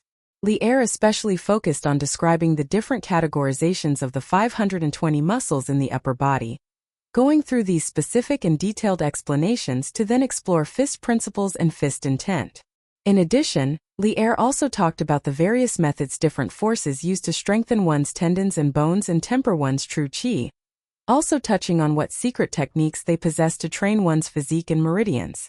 Of course, he also explained why some grandmasters would suddenly fall to heretical ways when they reached a profound level of fist training. This was the first time Chen Ping'an had heard about ancient martial artists categorizing muscles as following intent and not following intent. There were even more principles and knowledge regarding the training of many muscles that were seemingly in so-called desolate locations, and ordinary martial artists would find it extremely difficult to properly temper these muscles using the fist stances and fist meditation techniques passed down by their forces. As a result, there existed major differences between martial artists' foundations, even if they were at the same cultivation base. Cui Chang made large and sweeping movements when he taught fist techniques, and it was as if waterfalls were thundering down on his students. A brief lapse in attention or a single mistake in blocking the attack, and Chen Ping'an would suffer excruciating pain that was even worse than death. This was a method of tempering his instincts, forcing him to grit his teeth and endure with unwavering determination, opening up his physique to the greatest degree. In any case, Cui Chang had helped Chen Ping'an temper his body 2 times, and especially during the first time at the bamboo building, his fists hadn't just landed on Chen Ping'an's physical body. He hadn't spared Chen Ping'an's soul either. If Cui Chang unleashed a fist intent of 5 kilograms in weight, then Chen Ping'an would have to obediently accept all 5 kilograms, not a single gram short. This was a case of Cui Chang striding forward in large steps as he dragged Chen Ping'an along the path of martial Tao. The old senior paid no heed to whether the so-called little child in his hand would develop blisters on his feet, nor did he care whether the little child's flesh would become mangled and bloody, even showing bone. Meanwhile, Li Er also tempered Chen Ping'an's physique while teaching him fist techniques, but he also explained the fundamental fist principles as well, even asking Chen Ping'an to mull over them himself. Li Er was pointing him to the right path.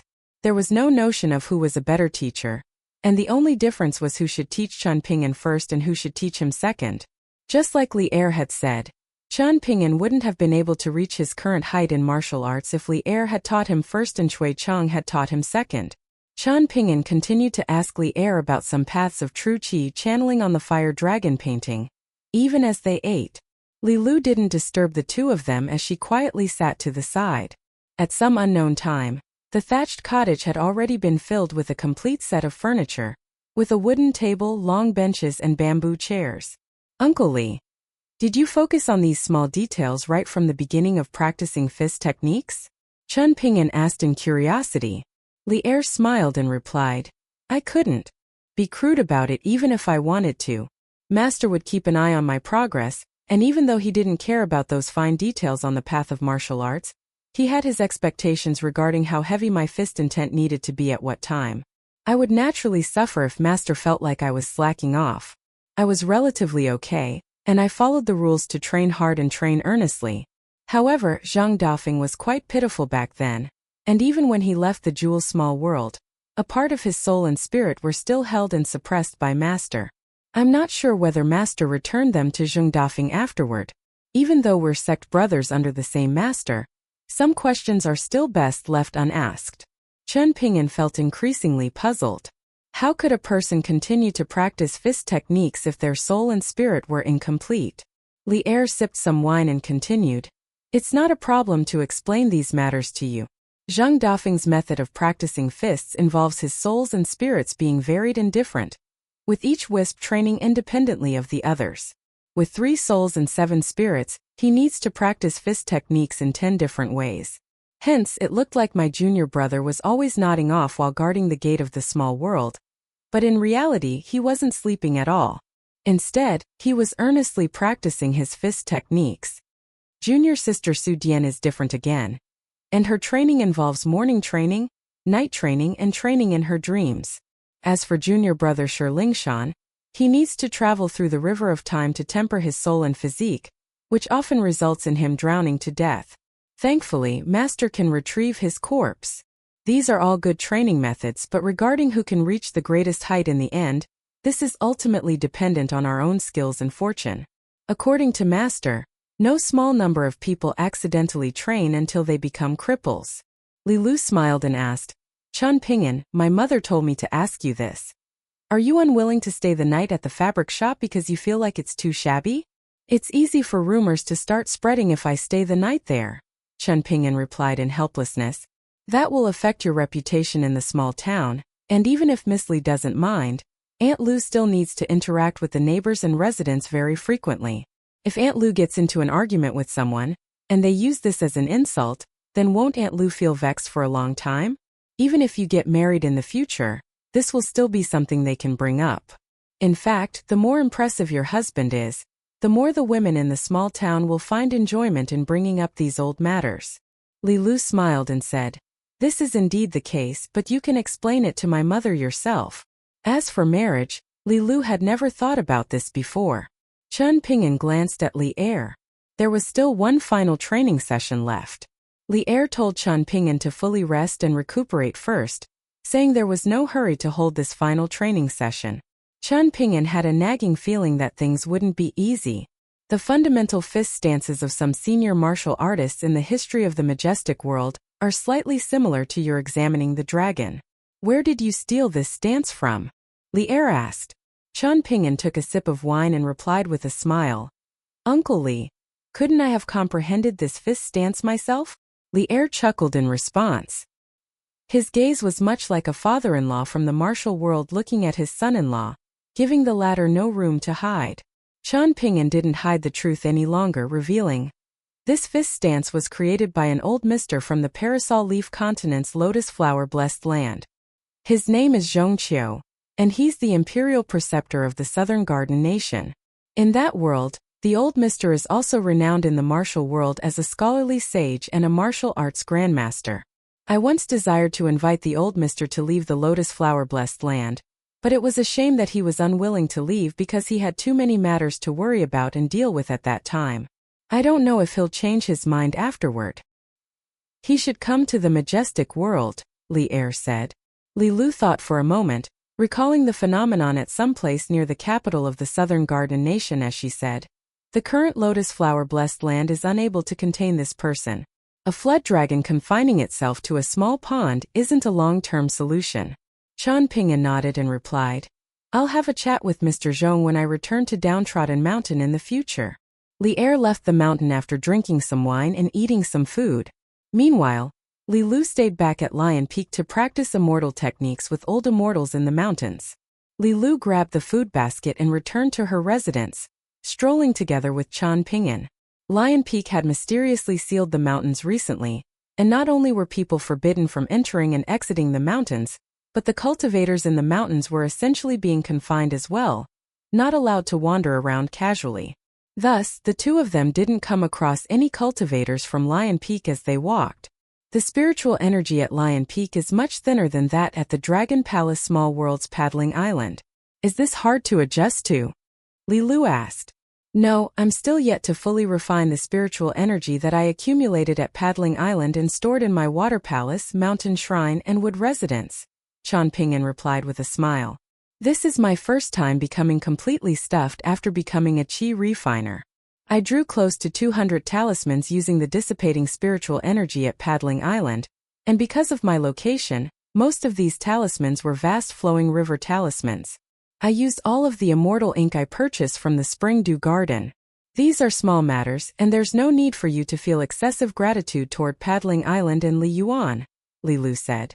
In reality, if Li Yuan were smart enough, he should have gifted the mountain's green rain like Mist Jade tablet to Mr. Chan. However, it's a shame that he's too stingy, just like when rain fell from the heavens. He only used his hands to move the water, not knowing how to use the entire water vat. The rain could only alleviate the thirst temporarily. Chen Ping'an retrieved the resting mandarin wood tablet and said, Li Yuan left the water dragon sect along the Plenty River for some reason and gifted me this tablet. It's the thought that counts, and this tablet is no inferior to the rain-like jade tablet.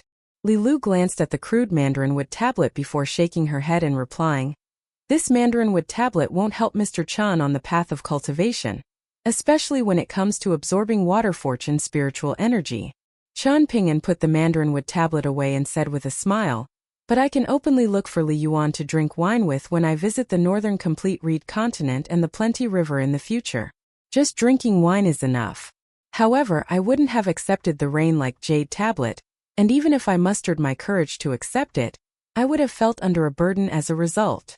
Li Lu fell silent for a moment before saying slowly, Mr. Chen can almost advance now. It seems to be a matter of one more punch, Chen Ping'an concurred with a nod. I'll say the same thing again, Li Lu suddenly said. It's of utmost importance not to hesitate on the path of cultivation, and just like how martial artists need to take firm and gradual steps, chi refiners similarly need to be daring in their pursuit of lofty fated opportunities. They can't become timid and indecisive, and they can't be overly focused on the notion of fortunes and misfortunes coming hand in hand. Perhaps Mr. Chen is thinking about gathering all items of the 5 elements first, comprehensively reconstructing your bridge of immortality, using these bonded items of the 5 elements. Mr. Chen might think that it doesn't matter even if you're still at the 3rd tier at that time. In reality, however, such a mindset is undesirable for chi refiners. Chen Ping'an slowly mulled over this. Since you've become a chi refiner, you should have a transcendent heart that yearns for loftier heights. Li Lu continued. Practicing martial arts is going with the flow to ascend, while refining chi is going against the flow to push forward. Thus, you need to think about how to overcome the barrier of the 3rd tier of chi refinement when you advance to the Vajrabodhi tier, Mr. Chen. The 3rd tier, the willow tendon tier, has always been regarded as the cultivator trapping tier. Perhaps Mr. Chen wishes to ascend the heavens in a single step. Chen Ping'an smiled and shook his head. I wouldn't dare to, and I won't think like this either. Before I return to Lion Peak, a martial artist at the Golden Armor continent advanced to the Vajrabodhi tier as the strongest 6th tier in the world, Li Lu said.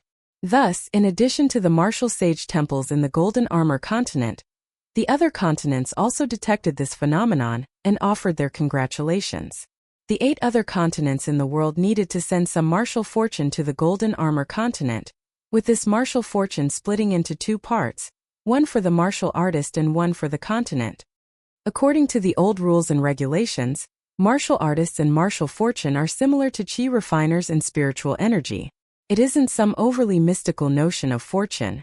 The Middle Earth Divine Continent is the largest continent with the most abundant resources, and this single continent can be viewed as 8 separate continents. Because of this, it's often the case that martial artists in the Middle Earth Divine Continent receive more martial fortune from the other states. However, when a martial artist breaks through in another state, the Middle Earth Divine Continent will also need to send over more martial fortune as a result. Otherwise, the Middle Earth Divine Continent will have a monopoly over the strongest martial artists in the world.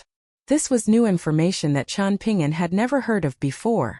If that martial artist in the Golden Armor continent broke through later, then what should have been good would have become bad instead. They would have failed to obtain the martial fortune, Li Lu commented in amusement. By the looks of it, this person not only possesses flourishing martial fortune, but they also possess very good luck.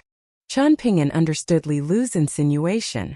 After training with Uncle Li at Lion Peak, Chen Ping'an would catch up to, and eventually surpass the foundation of that prodigious 6th-tier martial artist. He was naturally happy, but he wasn't delighted or overjoyed. Cultivators at the pinnacle of the mountains are all able to see the flow of martial fortune around the territories of the 9 continents. Chen Ping'an asked in curiosity. The flow of martial fortune in the world has always been something that even the Confucian sect is unable to grasp and control.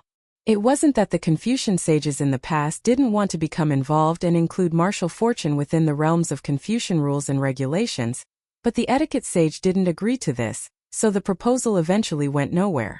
This is very interesting. The etiquette sage was clearly the person who established the rules and regulations, but it appears as if he's always been opposing the later generations of Confucian sages and scholars, personally rejecting many proposals that would have been beneficial to the development of the Confucian sect. Li Lu continued to explain these matters, revealing many secrets. It's very difficult to detect any traces unless one is a cultivator at the peak stage of the ascension tier, who's just barely able to detect these subtle movements. The 72 sages of the Confucian sect who guard the heavens are able to see this flow of martial fortune the most clearly.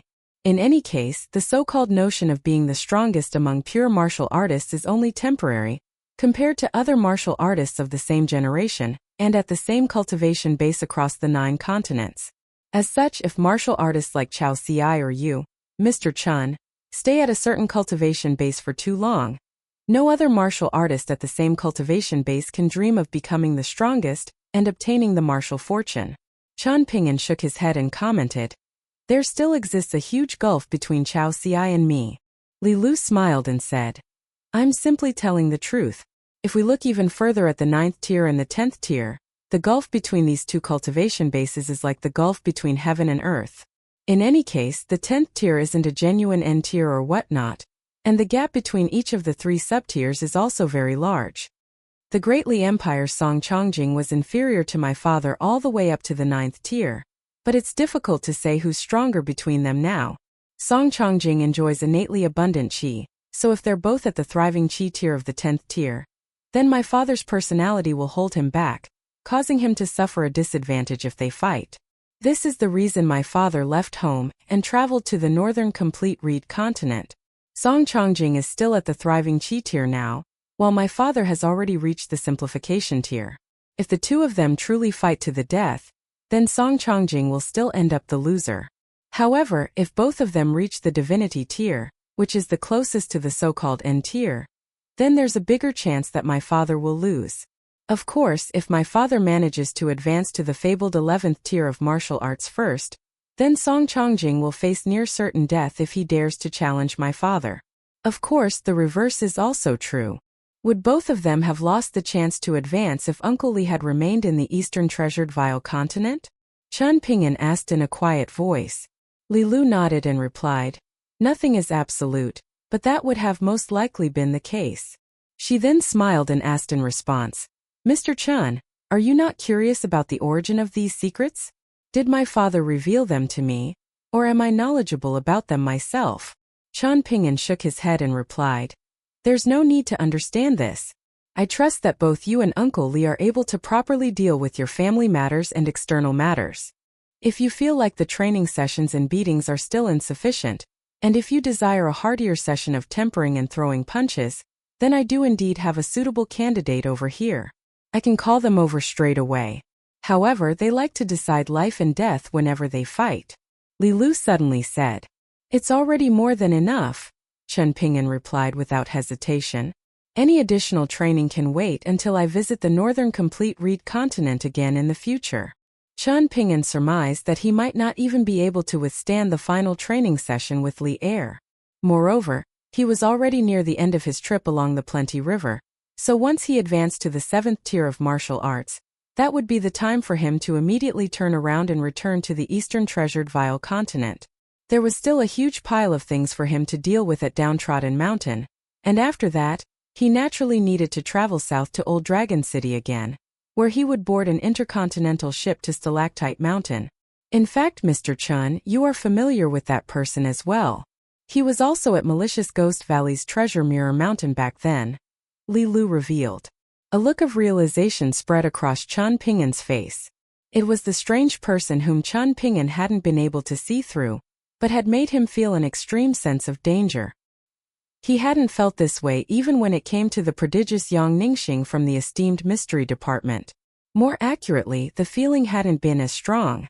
Have you ever considered this question before? When your cultivation bases are close, what will the opponent standing in front of you feel? Li Lu asked. Qian Ping'an faltered for a moment before shaking his head and replying, "I've never thought about this before." He had engaged in far too many battles and killed far too many enemies over the past few years of his travels. After saying this, the first person who came to Qian Ping'an's mind was Apricot Blossom Alley's Ma Kuxuan, someone whom he hadn't seen for a very long time. He was a cultivation prodigy who had suddenly appeared in the Eastern Treasured Vile Continent and become a direct disciple of True Martial Mountain, an ancestral force of the Militarian sect. Ma Kuxuan had rapidly advanced without any barriers, and the two of them hadn't encountered each other again following their battle on the street of the colorful garment nation. Qian Ping'an had heard that Ma Kuxuan was doing extremely well, and those in the mountains of the Eastern Treasured Vile Continent held him up as the most talented cultivator after Li Tuanjing and Wei Jin. According to the latest immortal newspapers, he had personally killed an old general of the Sea Tide Cavalry and comprehensively exacted revenge for his family. Li Lu smiled faintly and said, "If it were me and my cultivation base was similar to yours, Mr. Qian, then I definitely wouldn't look for a fight. Miss Li, you are flattering me, Chen Ping'an said with a shake of his head. It's not good to be overly modest, Li Lu said. This means I'm still lacking when it comes to feigning weakness, Chen Ping'an remarked. Li Lu couldn't help but chuckle. Mr. Chen, I beg you to spare your opponents. I truly can't agree to this request of yours, Chen Ping'an replied with a smile. Before he knew it, he had already arrived at the peak of Lion Peak with Li Lu. It wasn't early, but it wasn't time to go to bed either. He could see many lights glowing in the small town at the foot of the mountain, and there were several slender and dragon-like trails of light that were especially eye-catching. These trails of lights most likely mapped out the streets where the relatively wealthy clans and families were residing. Meanwhile, there were only sparse smatterings of light in the other regions of the small town.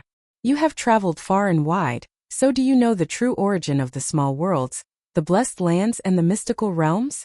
Li Lu asked. Chen Ping'an nodded and replied. A friend mentioned this once, saying that beyond just the 9 continents of the majestic world, the 3 other worlds are also fragments resulting from the collapse of the old heaven and earth. In fact, some mystical realms are even the heads or corpses of the primordial gods, while those celestial bodies that have crashed into the earth were once the palaces and residences of the primordial deities. Your friend was truly daring enough to say this, Li Lu commented. Chen Ping'an smiled and said, he can be regarded as daring, seeing that he was brave enough to travel across a continent with a whole heap of immortal treasures. However, he can also be regarded as cowardly, seeing that he's a cultivator who doesn't dare to soar on the wind. He's afraid of heights. He's a good friend? Li Lu asked. Yes, one of my good friends, Chen Ping'an replied with a nod. The light breeze atop the mountain brought with it the mountain fragrance of the grain rain solar term. Li Lu fell silent for a moment before casually asking, have you read any books recently? Chen Ping'an smiled and responded, yes, it's a. He paused for a moment before sighing with emotion and continuing. It's a strange book containing many short stories about life and death. I obtained it from a great demon who had attained Tao and liked to refine famous mountains. Li Lu lost interest in the book upon hearing this. She had witnessed far too many lives and deaths over the years, so these matters definitely couldn't provide any benefit to her current great Tao. To her, Old Man Yang was like a teacher in a private school in her current lifetime, while she was a student who needed to complete an assignment that he had given her. This assignment didn't pertain to knowledge regarding morality and virtue, nor did it pertain to the essays of sages and nobles. In fact, it didn't even involve advancing to the ascension tier or whatnot. Rather, this assignment pertained to how to conduct herself as a person. In reality, this was a very awkward and uncomfortable assignment. Li Lu felt comfortable only at home with her parents and her younger brother, Li Huai. When she left home, she would look at the outside world in exactly the same way she had in her many previous lifetimes. Chen Ping'an gazed at the lights near the foot of the mountain and said in a soft voice, I once read the notes of a literati, in which they commented that mortal humans wasted half of their short lives in bed. Cultivators seemingly don't fare much better, and spending so much time cultivating is essentially the same as sleeping half their lives. Thinking about this carefully, however, there are ultimately some differences between the two. Standing at different positions to observe the same thing might lead to completely different conclusions. I also read 2 books written by literati about ghosts and monsters and their interactions with worldly matters in the past, with one written by a literati who had served in a lofty position and returned home in old age, and the other written by a despondent scholar who had failed to succeed in the imperial examinations and ultimately failed to become an official. I initially didn't think much about these 2 books, but I flipped through them again when I was bored and had nothing better to do during my travels. This allowed me to gain some new insights.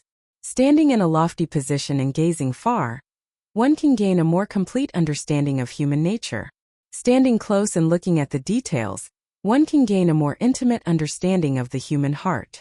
After saying this, Chen Ping'an sighed with emotion and remarked, perhaps this is the benefit of reading 10,000 scrolls and traveling 10,000 miles. He suddenly smiled and continued, my friend who doesn't dare to fly on the wind is knowledgeable regarding many topics, so much so that I feel ashamed of myself. I casually asked him a question one time, saying that if there were 2 blades of grass growing in the small alley in my hometown, one at each end but unable to see each other, even though they were so close, would they feel sad if they possessed sentience? He started to carefully contemplate this question, eventually giving me many bizarre and mystical answers. However, I stopped myself from laughing the entire time. Miss Li, do you know what I wanted to laugh at? Li Lu smiled knowingly and replied, chickens and dogs constantly roam around Clay Vase Alley, and especially when it comes to the hens and their chicks, they like to peck left and right all day long. How can there be any grass? Qian Pingan nodded earnestly, unable to wipe the smile from his face. Li Lu suddenly retracted her smile, bowing and saying, thank you for your guidance, Mr. Qian. Qian Pingan faltered upon seeing this, not understanding what Li Lu was doing. Wasn't he just strolling along and chatting casually with her? Perhaps she had somehow managed to comprehend something? Qian Pingan's only thought at this moment was that, sure enough, he wasn't a cultivation talent. His aptitude was middling, so he needed to cultivate even more earnestly after his fist training with Uncle Li at Lion Peak concluded. Li Lu bade farewell, surprisingly traveling on the wind and making her way to the fabric shop at the foot of the mountain with the food container in her hands. Qian Pingan was extremely puzzled. He returned to the immortal residence and rowed the boat back to the huge mirror, continuing to practice Zhang Shanfeng's fist stance. He didn't seek to grow his fist intent, and he simply sought to truly calm his mind. It was night, and Aunt Lu was standing behind the counter of the fabric shop and flipping through the accounts books, sighing again and again as she performed calculations again and again. More than half a month had already passed, and there still wasn't a lot of income. There weren't even 2 or 3 taels of silver in profit.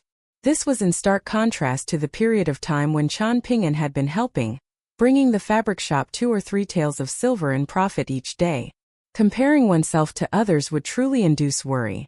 Thankfully, there weren't too many expenses in this small town. Aunt Lu became adrift as she gazed at the lamp on the counter, after which she turned around to look at the man who was stupidly standing nearby. Li Er, what the hell are you standing here like a statue for? Do you think you're a lamp or something? She fumed. Li Er shook his head in response. He completely understood her. He had purchased too much wine recently, but the blame couldn't fall squarely on him. Qian Pingan had drunk quite a lot of the wine after all. Aunt Lu seemingly saw through Li Er's thoughts and she scolded. Spending money and feeling pained is one matter, but entertaining Qian Pingan is another matter altogether. Stop trying to blame Qian Pingan, Li Er. If you're so capable, then spit out what you drank and refund it for some money. I can forgive you if you're able to do this. You're aimlessly wandering around all the time, and how many taels of silver are you able to earn in a year by doing some odd jobs here and there? Is it enough for you to drink wine and eat meat? Qian Pingan is about to leave soon, so how about I quit drinking for half a year? Li Er suggested in a gloomy voice. However, Aunt Lu unexpectedly became even angrier at the mention of Qian Pingan leaving soon, and she exclaimed, our daughter can't get married, and this is thanks to you holding her back. If you're so capable, then why don't you try to become an official? At that time, let's see if we get so many matchmakers visiting that even the door threshold becomes worn and broken. Li Er remained silent. If Li Huai gets married in the future, yet our daughter-in-law's family looks down on us, believe me when I say that I'll toss you out to sleep in the courtyard in the middle of winter. Aunt Lu lamented in grief. Li Er scratched his head. Aunt Lu was just about to extinguish the oil lamp when she suddenly heard the door creaking open. She immediately ran out from behind the counter and hid next to Li Er, saying in a quivering voice, Li Lu has gone back to the mountains, so perhaps this is a thief? If they've come for money, don't act rashly on impulse, Li Er. We'll let the thief take the loose silver in the shop. Li Er nodded in response. Thankfully, the person who appeared in the doorway was their daughter, Li Lu. Aunt Lu immediately stomped on Li Er's foot and chided. Alrighty then. Even if a thief truly came, I most likely couldn't have relied on you, even if they were as skinny as a monkey. In fact, it's hard to say who would have been protecting whom at that time. She continued to scold Li Er relentlessly. After extinguishing the oil lamp, the family of 3 walked to the backyard. Aunt Lu didn't have the energy to scold her husband and daughter anymore, so she went to her room to go to bed first. Li Er and Li Lu sat down on a long bench, and the latter grabbed a pot of immortal wine from thin air. Li Er shook his head. If he truly liked drinking and wanted to drink good wine, what wine couldn't Li Er afford and get his hands on? However, Li Lu insisted this time, saying, Just make an exception this time, Dad. Lier was slightly puzzled, and he accepted the pot of wine but didn't crack open the clay seal. He chuckled and said in a quiet voice, I'll save this to drink together with Li Huai in the future. He's almost old enough to drink now. At that time, I can say it was bestowed upon us by an esteemed elderly immortal from Lion Peak. Li Lu smiled and didn't say anything. Your mother has actually thought about returning to the Eastern Treasured Vile Continent many times, Lier revealed. She has relatives there after all, and we've also been familiar with our neighbors for many generations. On the other hand, we're ultimately outsiders in this small town. So, I agreed to your mother's request at the time, but she eventually decided against returning herself, saying that Li Huai is studying at a Confucian academy after all, so things won't be too bad even if he is getting picked on. However, things are different for you, especially since you're a girl. Your mother doesn't feel at ease about leaving you here alone. She isn't willing to ask you to leave the mountains either, causing you to lose that immortal fated opportunity that she doesn't even dare to think about. Li Lu nodded and stretched her legs, crossing them as she intertwined her fingers and asked in a soft voice, Dad, have you ever thought about me eventually needing to adopt my true body one day? At that time, my divinity will far surpass my humanity, and the experiences of this current life will become as small as a speck of sand. Perhaps I won't forget about you, Mom and Li Huai, but I definitely won't regard you with as much importance as I do today. What can we do then? In fact, I might not even feel any sadness at that time. How about you guys? Lier smiled and replied, Of course, I've thought about this before.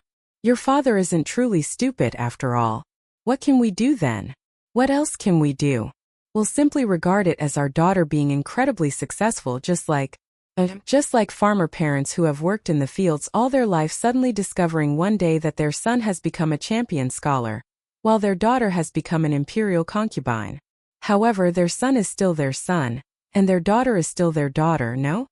Perhaps there will be fewer and fewer common topics for them to talk about, with the parent staying back to look after the family home in the fields, while their son is far away and needs to concern himself with the country and her people, and the daughter has few opportunities to return home to visit her parents.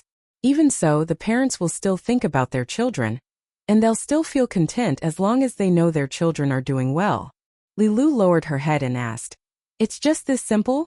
Lier nodded and replied, It's not complicated at all, and it doesn't need to be as complicated as you think.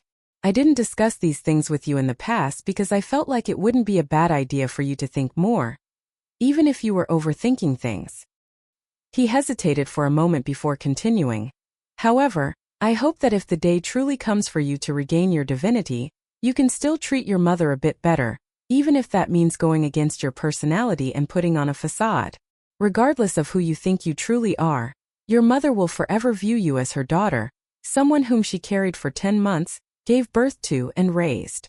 As your father, I genuinely don't have any other requests as long as you're able to agree to this. Okay, Li Lu replied in a gentle voice. Lier sighed and remarked, It's a shame that Chun Ping'an doesn't like you, and you don't like Chun Ping'an either. Dad! Li Lu exclaimed in dissatisfaction. I'm just saying. Why are you getting all worked up? Lier said with a grin. Li Lu smiled with her beautiful eyes creasing into crescent moons. Do you know the other reason why Chen Ping'an chose not to stay here? The one that he wasn't able to say out loud?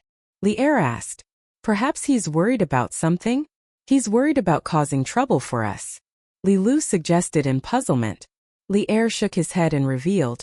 Our family is reunited except for Li Huai, but he's still an outsider here. Chun Ping'an can endure all kinds of pain and hardships, but the only thing he can't endure is this. Die. Li Lu returned home that day. Chun Ping'an smiled and bade farewell.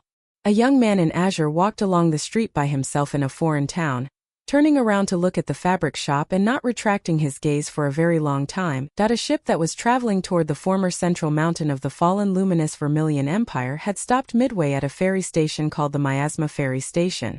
2 men and a woman disembarked from the ship there, while Wei Bo stood on the observation deck on the top floor of the ship, watching the trio depart.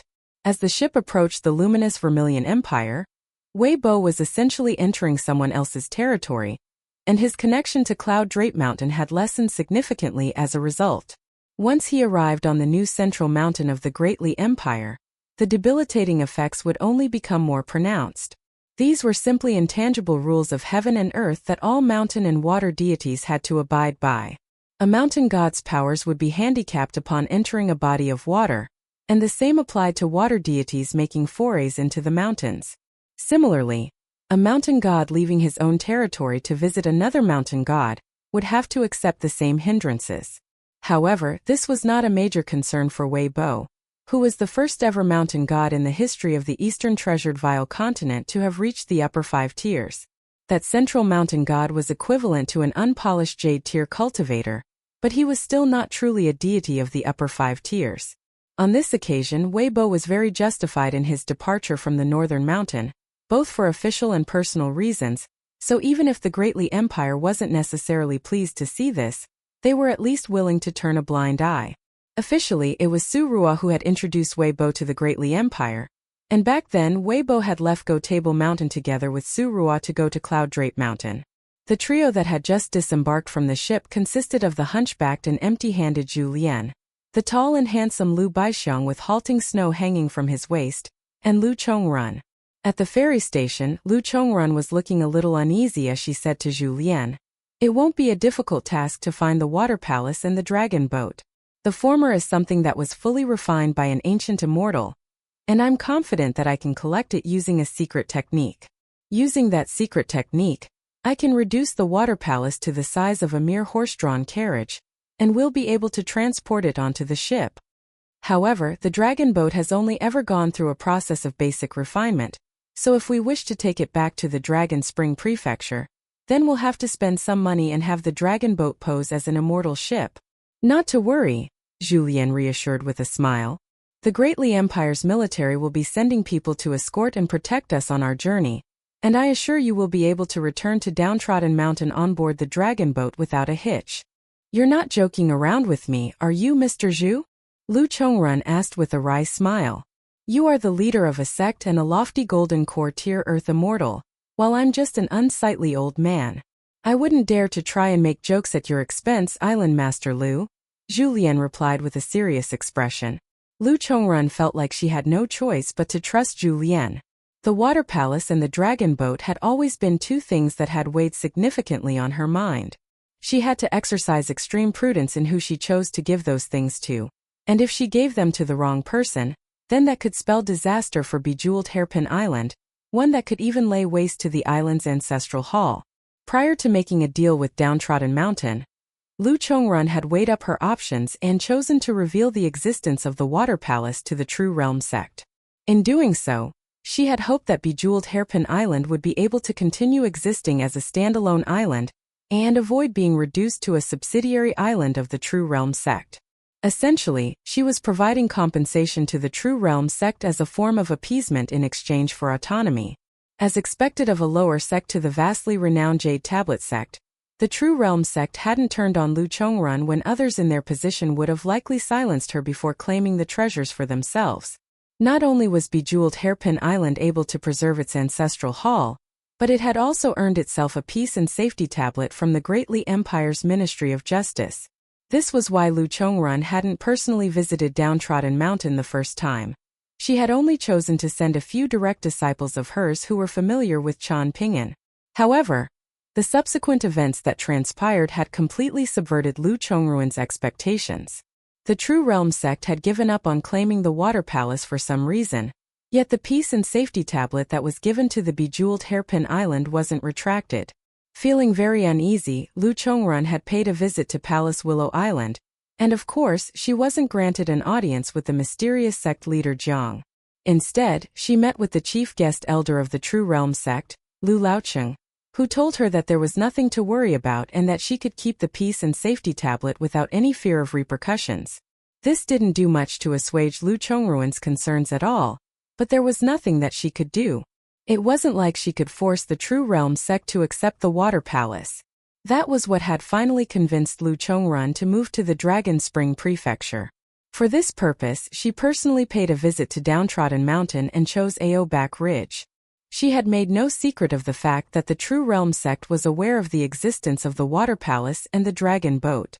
She also revealed the decision made by the True Realm sect, in response to which Zhu Lian had given her a rather strange smile. Just like Lu Laocheng, he also told her that there was nothing for her to worry about, and he also assured her that even if Downtrodden Mountain chose not to claim those two treasures, at the very least, they wouldn't leak the information to anyone else. Lu Chongruan's concerns were still not put to rest. Upon returning to her home nation, Lu Chongruan was overcome by a myriad of emotions. If it weren't for the sake of recovering the Water Palace and Dragon Boat, she would have most likely never set foot in this place again. Lu Chongruan's mind was already fully made up when it came to the Water Palace and the Dragon Boat. A Water Palace served as the foundation of a sect, and it could be said that it was a natural immortal abode, combining an ancestral hall, a place of cultivation for earth immortals, and a mountain and water formation into one. In a place like Bamboo Scroll Lake, which had a great affinity with water, a water palace was something that was highly sought after even for earth immortals, and it was sufficient to support the cultivation of a nascent tier cultivator. This was why the True Realm sect had immediately given Lu Chongruan a priceless peace and safety tablet as a show of sincerity. As for the giant dragon boat, while it wasn't quite fit for intercontinental travel, it could certainly do a fine job transporting large quantities of items across a continent. For Bejeweled Hairpin Island, it wasn't something that they could make use of, but it was exactly what Downtrodden Mountain needed in its current stage of development. While Lu Chongruan was distracted by her thoughts, Lu Baixiang and Zhu Lian were communicating with one another through voice transmission. Lu Baixiang smiled as he asked, "Even if we manage to successfully bring back the dragon boat, won't it hinder your cultivation if you have to travel all over the place? Once you become the face of Downtrodden Mountain, you can no longer be the reckless martial arts maniac of old. Wouldn't that be a real pain for you?" "I'm perfectly happy with how things are turning out," Zhu Lian replied with a smile. "If you're plotting something, then you better not get exposed," Lu Baixiang warned. "Even if Chun Ping'an spares you for old time's sake, I will kill you myself." "You won't get the chance to kill me," Zhu Lian replied. "Are you saying I won't be able to kill you, or are you saying you're truly content on Downtrodden Mountain, so I won't ever have to kill you?" Lu Baixiang asked. In the history of the Lotus Flower Blessed Land, Lu Baixiang has always been renowned for his ruthlessness and decisiveness. "Since when did you become so indecisive and hesitant?" Zhu Lian asked, posing a question of his own. Lu Baixiang offered no response. In the Lotus Flower Blessed Land, Lu Baixiang had lived during an earlier point in history than Zhu Lian. "It's just as I thought. Young Master Chan is the only one who truly knows me. Even Cui Dongshan doesn't understand me quite as well, and you and the two others who also came out of the Lotus Flower Blessed Land are way off in comparison," Zhu Lian said with a smile. Lu Baixiang merely smiled as he gently laid a hand on the hilt of his saber. Zhu Lian took a glance at Lu Baixiang's saber, then challenged, "If you try to attack me, you won't even get a chance to draw your saber from its scabbard." "I don't believe that," Lu Baixiang said with a smile. "How about a sparring match later?" Zhu Lian proposed. "I'll pass for now. Let's wait for a few years." Lu Baixiang refused with a shake of his head. "I'm just worried that you may have spent too much time in a small place and grown too complacent and conceited," Zhu Lian said with a smile. Lu Baixiang turned to look at Zhu Lian, and the latter looked right back at him as he continued. "Our Lotus Flower Blessed Land didn't have any cultivators, so it must have been quite jarring for you, coming to the majestic world. I bet you've constantly been keeping your saber by your side for the past few years, haven't you? Do you think that you're invincible as long as your saber is within your grasp? Why don't you acknowledge your true desires and go cultivate like Sui Yubian? Wouldn't that be a better path for you to pursue? You're one to talk," Lu Baixiang countered. "You're constantly hiding on Downtrodden Mountain, so of course you don't have to worry about your own safety. How could you possibly compare with me? Practicing fist techniques is a private matter, so don't ask me about it," Zhu Lian scoffed. "I can tell you whatever I want, whether it be sweet lies, harsh truths, or whatever you want to hear. As for what the reality actually is, that's something that you'll have to figure out yourself." "That is a little troublesome," Lu Baixiang sighed. "Back in a small place like our Lotus Flower Blessed Land, possessing good aptitude and fortune is often enough to mask certain shortcomings, such as a lack of conviction and clarity," Zhu Lian said with a smile. However, such shortcomings must be stamped out in a much larger and more competitive world like this one. Out of the four of us to have come out of the picture scrolls, you're the only one who I've taken a bit of a liking to, so I'm going to tell you some harsh truths rather than try to placate you. Lu Baixiang nodded in response, seemingly having taken Zhu Lian's words to heart.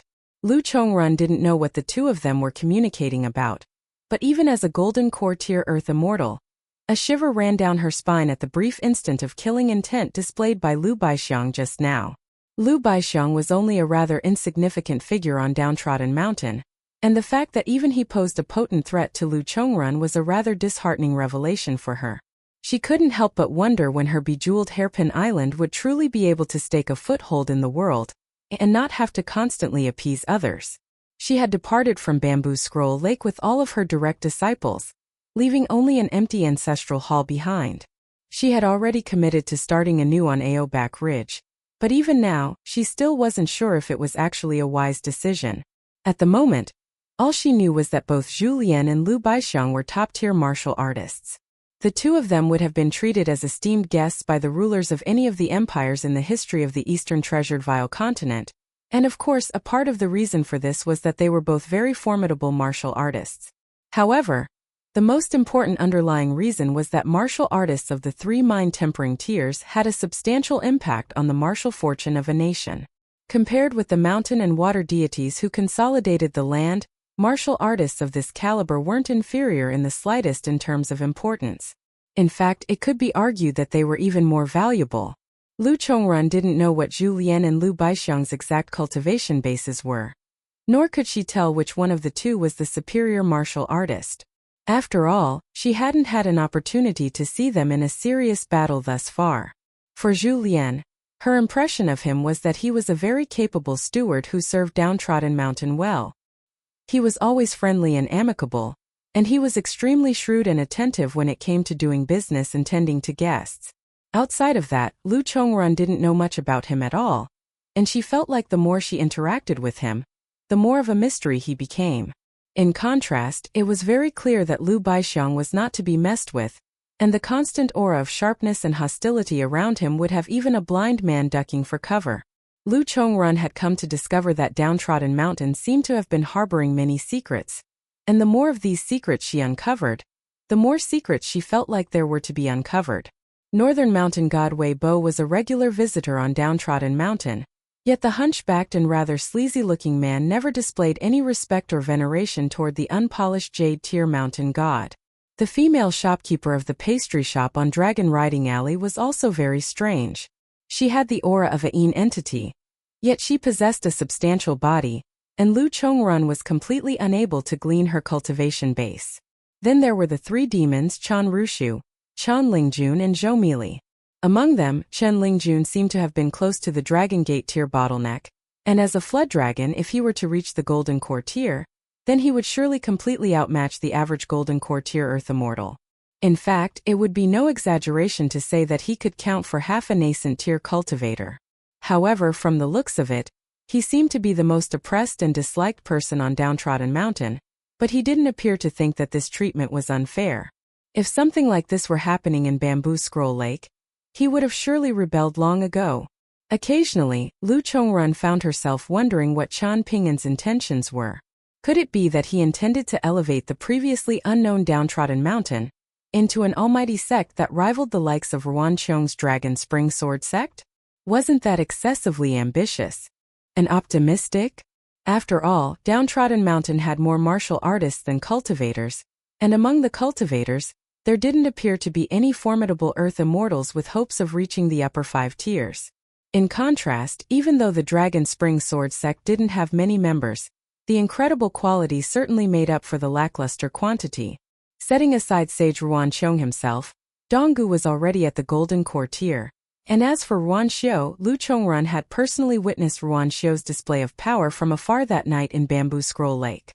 Furthermore, due to the fact that she was in possession of a peace and safety tablet, she had been made privy to some insider information, and she had heard that Ruanxiu had once pursued an old nascent tier swordsman from the luminous Vermilion Empire with a mysterious white-robed young man.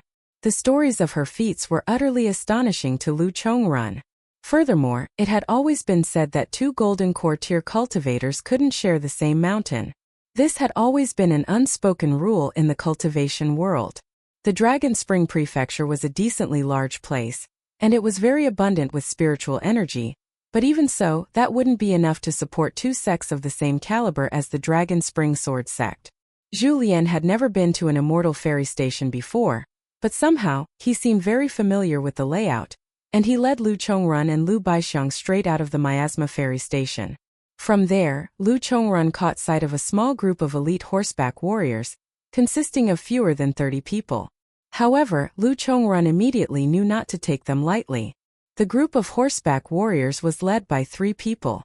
At the center of the trio was a calm and steadfast-looking young man who wasn't clad in any armor, and there was a standard saber from the Great Li Empire military strapped to his waist.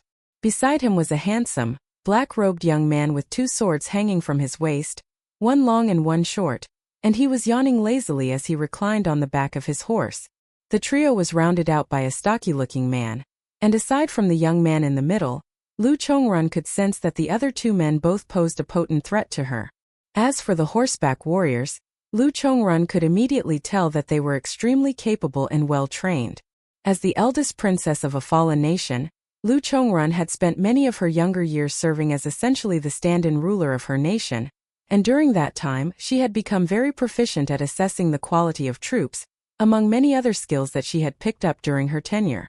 The Great Li Empire's cavalry was extremely competent and feared, and not only were they fearless and willing to lay down their lives at a moment's notice, but there was also an aura of discipline about them that was lacking in other cavalry, and this was all a result of Imperial Preceptor Cui Chan's meticulous efforts. Julien raised his head to look up at the dark-skinned man, then rubbed his hands together with a smile as he greeted. Well, if it isn't Master Wei, the corps commander." The dark-skinned man stoically ignored Julien. "Are you familiar with this old senior brother Wei?" The young man at the center of the trio asked with a smile. "His name is Julien, and we came from the same hometown," the dark-skinned man replied. "He's a far-roaming tier martial artist, and at the moment, he's serving as a steward in the Dragon Spring Prefecture." The young man was rather surprised to hear this. "A far-roaming tier martial artist? Why have I never heard of him before?" He was very familiar with all of the native far-roaming tier martial artists of the Great Li Empire, as almost all of them had joined the military. In contrast, he was much less well-versed when it came to chi refiners, and that was entirely by choice. He was a descendant of one of the Great Li Empire's top generals, and he had been born on Cheer Street, a street rife with descendants of generals like himself. He had never been very fond of cultivators, but he had always felt a natural sense of closeness to martial artists, the military, and the martial arts world. His ancestors had all used their fists and blades to fight for the Great Li Empire and their clan, and he was proud to follow in their footsteps. His name was Lu Xuanmei, and just like his good friend Guan Yiran, he sorely detested the leeches who resided on Ichi Alley, and lived cozy and comfortable lives thanks to the accomplishments of their seniors. Lu Xuanmei's name had actually been personally given to him by Guan Yiran's father. Many of the profligate young masters on Ichi Alley and Cheer Street were simply not cut out to do anything with their lives, so they were arranged safe and lucrative jobs in various offices by their seniors. These people all appeared to be big shots, and even their servants and maidservants all had to be cultivators, but whenever they set foot on Cheer Street, they were always very sheepish and didn't even dare to speak too loudly. Lu Xuanmei got down from his horse, then smiled as he cupped his fist in a salute toward Julien and greeted. "Lu Xuanmei pays his respects to Senior Zhu." Julien hurriedly returned the salute with a smile of his own as he praised. "You've achieved a lot for a young man, General Lu. I'm sure you're full of confidence whenever you offer up incense to your ancestors in your clan's ancestral hall." Lu Xuanmei was very amused by this interesting piece of praise, and he didn't feel like it was rude at all for Julien to be speaking of his clan's ancestors and ancestral hall. With Lu Xuanmei dismounting his steed, Wei Xian and the other cavalry quickly followed suit, but the young black-robed swordsman continued to recline on his horse as he nodded and remarked, "A very impressive wing formation tier martial artist he is. It seems like your hometown has a knack for producing exceptional talents, Wei Xian, just like our clay vase alley." The swordsman was none other than Chao Jun technically. Chao Jun was a native cultivator of the southern world continent, but the ancestor of his clan, Chao Shi, came from Clay Vase Alley. Lu Baixiang had been trailing along behind Zhu Lian and Lu Chongrun this entire time, and he stepped forward to stand shoulder to shoulder with Zhu Lian. Wei Xian gave Lu Baixiang a nod of acknowledgement, and the latter returned the nod with a smile. After parting ways with Cui Dongshan, Wei Xian had joined the Great Li Empire military and become an accompanying cultivator for the Great Li Empire's cavalry. Through the weight of his accolades on the battlefield, he had earned himself the position of corps commander, but he had essentially already been promoted to the position of battalion commander, and all he was waiting on was an order from the Ministry of War to make the promotion official. Of course, if he were willing to personally lead troops in battle, then he would immediately be promoted to a 6th-rank general, and he would have over 1,000 men under his command. A battalion commander of the Great Li Empire was likely the most precious battalion commander in the majestic world. They were exempted from having to salute all generals below the 3rd rank that they encountered. If they were in the mood, they could cup their fist in a simple salute, but if they didn't want to, they could simply do nothing. Chao Jun had always been Wei Xian's direct superior. In light of his battlefield accolades, he had been put in charge of all of the accompanying cultivators of a 10,000-man cavalry unit. Even though Wei Xian was only a battalion commander, in a way, he was like Chao Jun's assistant. According to the perpetually lackadaisical Chao Jun, it was always best not to think if thinking could be avoided, so when it came to troublesome matters like planning the deployment of troops, he always liked to thrust those duties upon Wei Xian. Even though Wei Xian claimed to be a military and cultivator, he was more like a pure martial artist, and in the beginning, his leadership was met with disdain and skepticism. Everyone assumed that he had come from a privileged background and had been sent to join the military to shamelessly secure cheap accolades now that the war to conquer the continent was wrapping up. However, it only took a few battles for those dissenting voices to die down, and the reason for this was very simple. All of the accompanying cultivators who had fought alongside Wei Xian in battle and should have died had instead survived. The cavalry unit had prepared horses for Zhu Lian's trio, and together, they set off for the location where the water palace and dragon boat were situated, which was only roughly 100 kilometers away from the Miasma ferry station. The water palace and dragon boat were buried under a river, and the secret passage to reach them was extremely well concealed.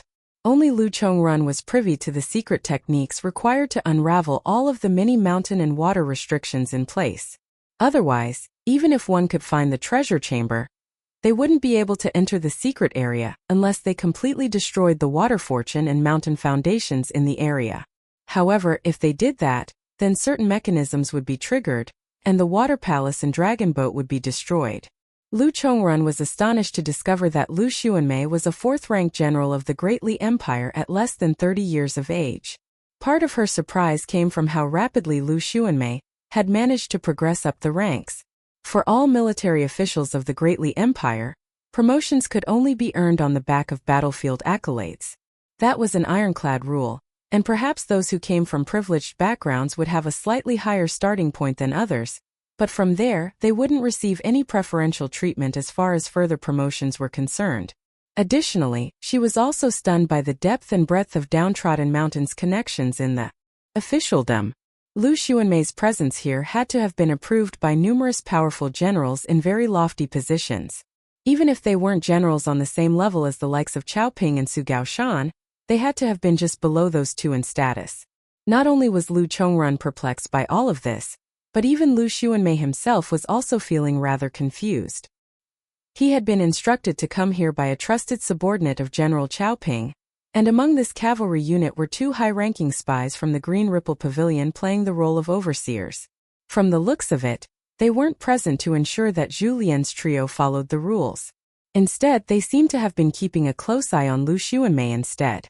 There was a lot for Lu Xuanmei to mull over here.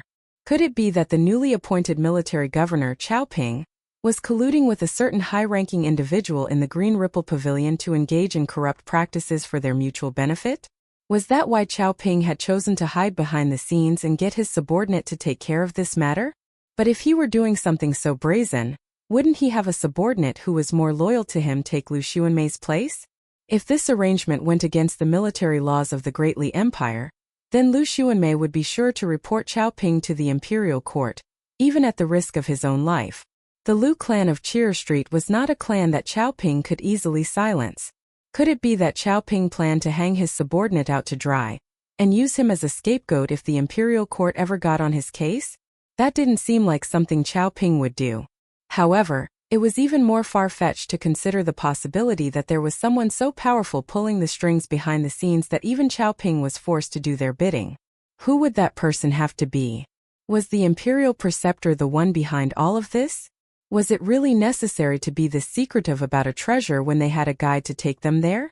The Great Li Empire's forces had gathered up mountains of spoils on their southward march, destroying thousands of mountain and water temples in the process, and all of that had been done in accordance with the rules of the empire, so why should this be any exception? Lu Xuanmei was very curious, and he was hoping that he would get to live to find out the answer. Lu Xuanmei and Lu Chongrun were riding alongside each other, discussing the best route forward, while Wei Xian and Lu Baixiang were riding along close behind them, exchanging some small talk.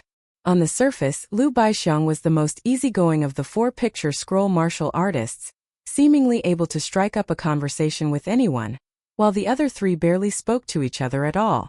Somehow, Zhu Lian had ended up bringing up the rear with Chao Jun, and the two of them were getting along extremely well. Before long, they were referring to one another as brothers, and they spoke about everything. Of course, for a pair of men like them, it was almost mandatory to talk about women. Zhu Lian was a masterful judge of character, and he was making sure that everything he said was exactly what Chao Jun wanted to hear. As their conversation continued, Chao Jun was quickly growing fonder and fonder of his new friend, and he was even tempted to leave the military and go to Downtrodden Mountain to become a guest elder.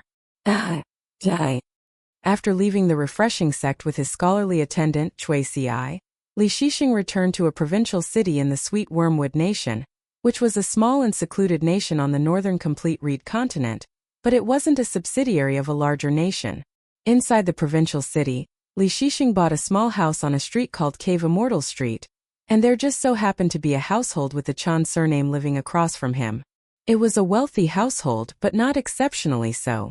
One member of that household was the same age as Li Shixing, and he just so happened to also have the Bao character in his name.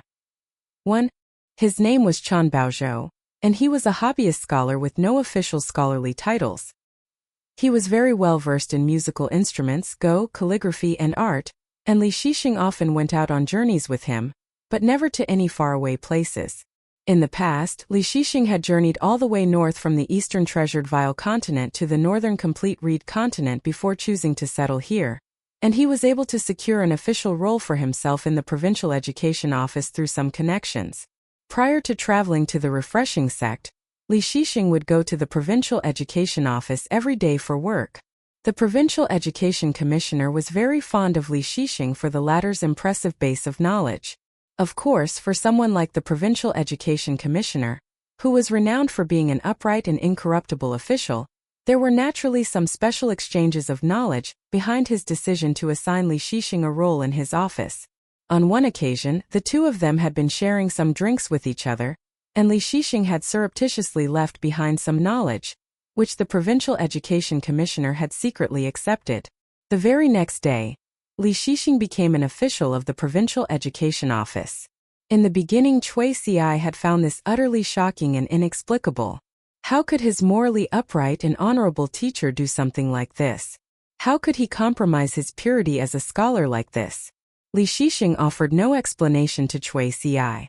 Upon Li Shixing's return to the provincial city, there was already no place for him in the provincial education office, and they had stripped him of his position for some menial reason, but that didn't weigh on his mind. On the way here, Chao Ci had asked Li Shixing how long they would be staying in the Sweet Wormwood Nation, to which Li Shixing had answered that they would be here for a very long time, at least 30 to 40 years. Initially, Cui Ci was a little concerned, worried that they would have to stay here for several centuries, so the answer of just 30 to 40 years came as quite a relief to him. After all, neither he nor his teacher were mortals. On this day, Li Shixing once again unfurled an enchanted picture scroll to inspect its contents. Cui Ci knew his teacher's habits, and he began burning fragrant incense off to the side. Li Shixing didn't actually have a habit of burning incense, but Cui Ci enjoyed it, and Li Shixing saw no reason to stop him. Illustrated on the picture scroll was an old teacher who was seated as he delivered a lecture. The old teacher was a virtuous scholar of Great Cormorant Academy, and the first few times Chui Ci listened in earnest, but after that, he began to find the lectures very boring and repetitive. The teacher only espoused a single principle every single time, packaging it in different ways and meticulously laying out all of the smaller principles branching off the main principle. Chui Ci found this to be very monotonous and boring. Anyone who had been reading books for a few days would understand these principles, so was there really a need for the old teacher to go into such fine detail about them? It was no wonder that when Chao Ci later visited Great Cormorant Academy with his teacher, they came to learn that this old teacher was often made the butt of jokes for the repetitive nature of his lectures, and he was also seen as the least learned and competent virtuous scholar of the entire academy. Ultimately, his students were unable to bear him any longer, so the academy assigned him to this role, where he delivered lectures to cultivators through enchanted picture scrolls. Not only was the academy aware that this was a completely pointless position, but even the old teacher himself was also likely aware that no one would listen to his repetitive nonsense. However, he still delivered his lectures for 30 years, seemingly enjoying the relaxing nature of the job. Occasionally he would bring along a few books, stories, or copybooks that he enjoyed and pick out one particular phrase from those works before basing his lecture on that, essentially talking about whatever he pleased. On the street that was filled with bookshops in Great Cormorant Academy, Chui Ci heard a bunch of stories of the past from the old teacher. Apparently, he had been extremely fortunate to have received the title of virtuous scholar back in the day, and his appointment didn't actually have anything to do with his base of knowledge.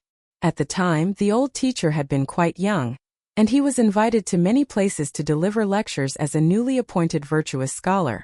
However, everyone soon lost interest in hearing his lectures, and the invitations dried up very quickly.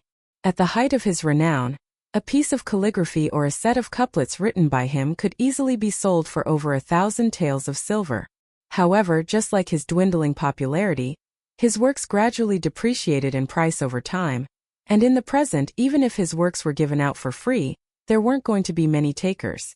However, Chui Ci noticed that his teacher always tuned in to this particular old virtuous scholar's lectures without fail.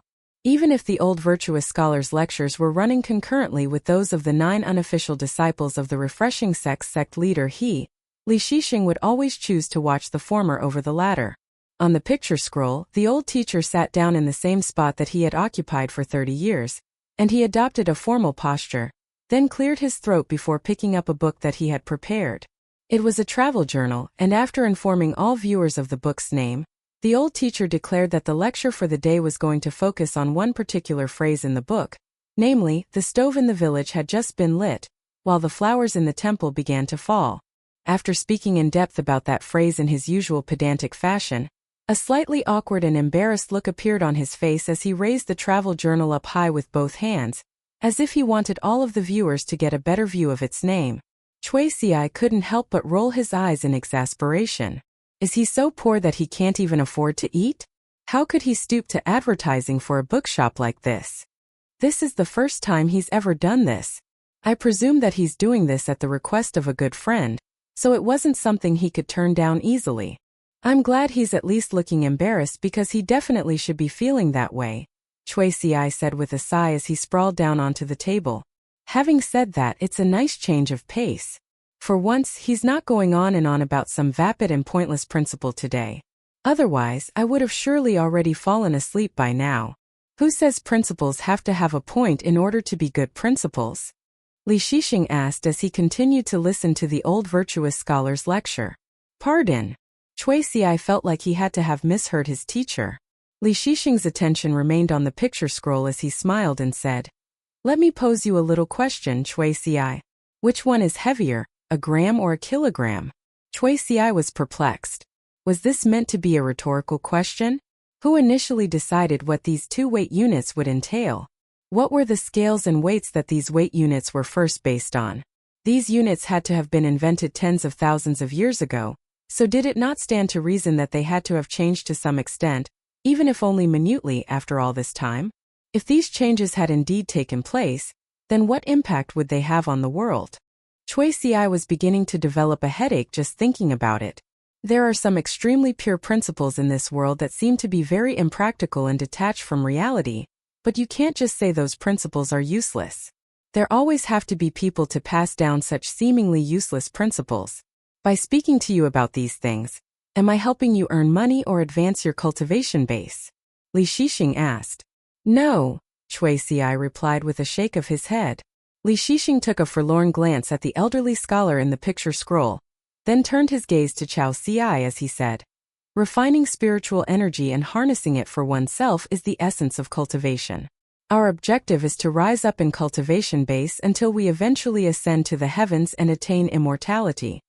By espousing principles and promoting morality to the world, that is the way that Confucians try to make a positive impact. The best principles are those that bring about changes in a subtle fashion, like spring rain nourishing the earth. A true Confucian scholar never has immortality as their sole pursuit. The old virtuous scholar's age was beginning to show, and he quickly grew weary in his lecture. Normally, he would have been able to speak for 2 hours at a time, but on this occasion, he fell into a deflated silence after just an hour. A sullen look appeared on his face as he cast his gaze into the distance and sighed. I know no one's listening to these lectures. 20 years ago, I heard from our mountain master that these lectures would occasionally earn a few snowflake coins here and there for the academy, but they have been generating virtually no income for the past 10 years.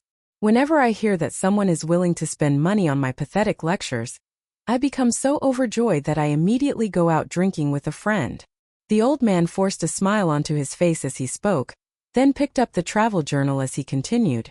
The friend I'm talking about is the one who's selling this travel journal. I haven't had a chance to have many drinks with him, but I'm already an old man.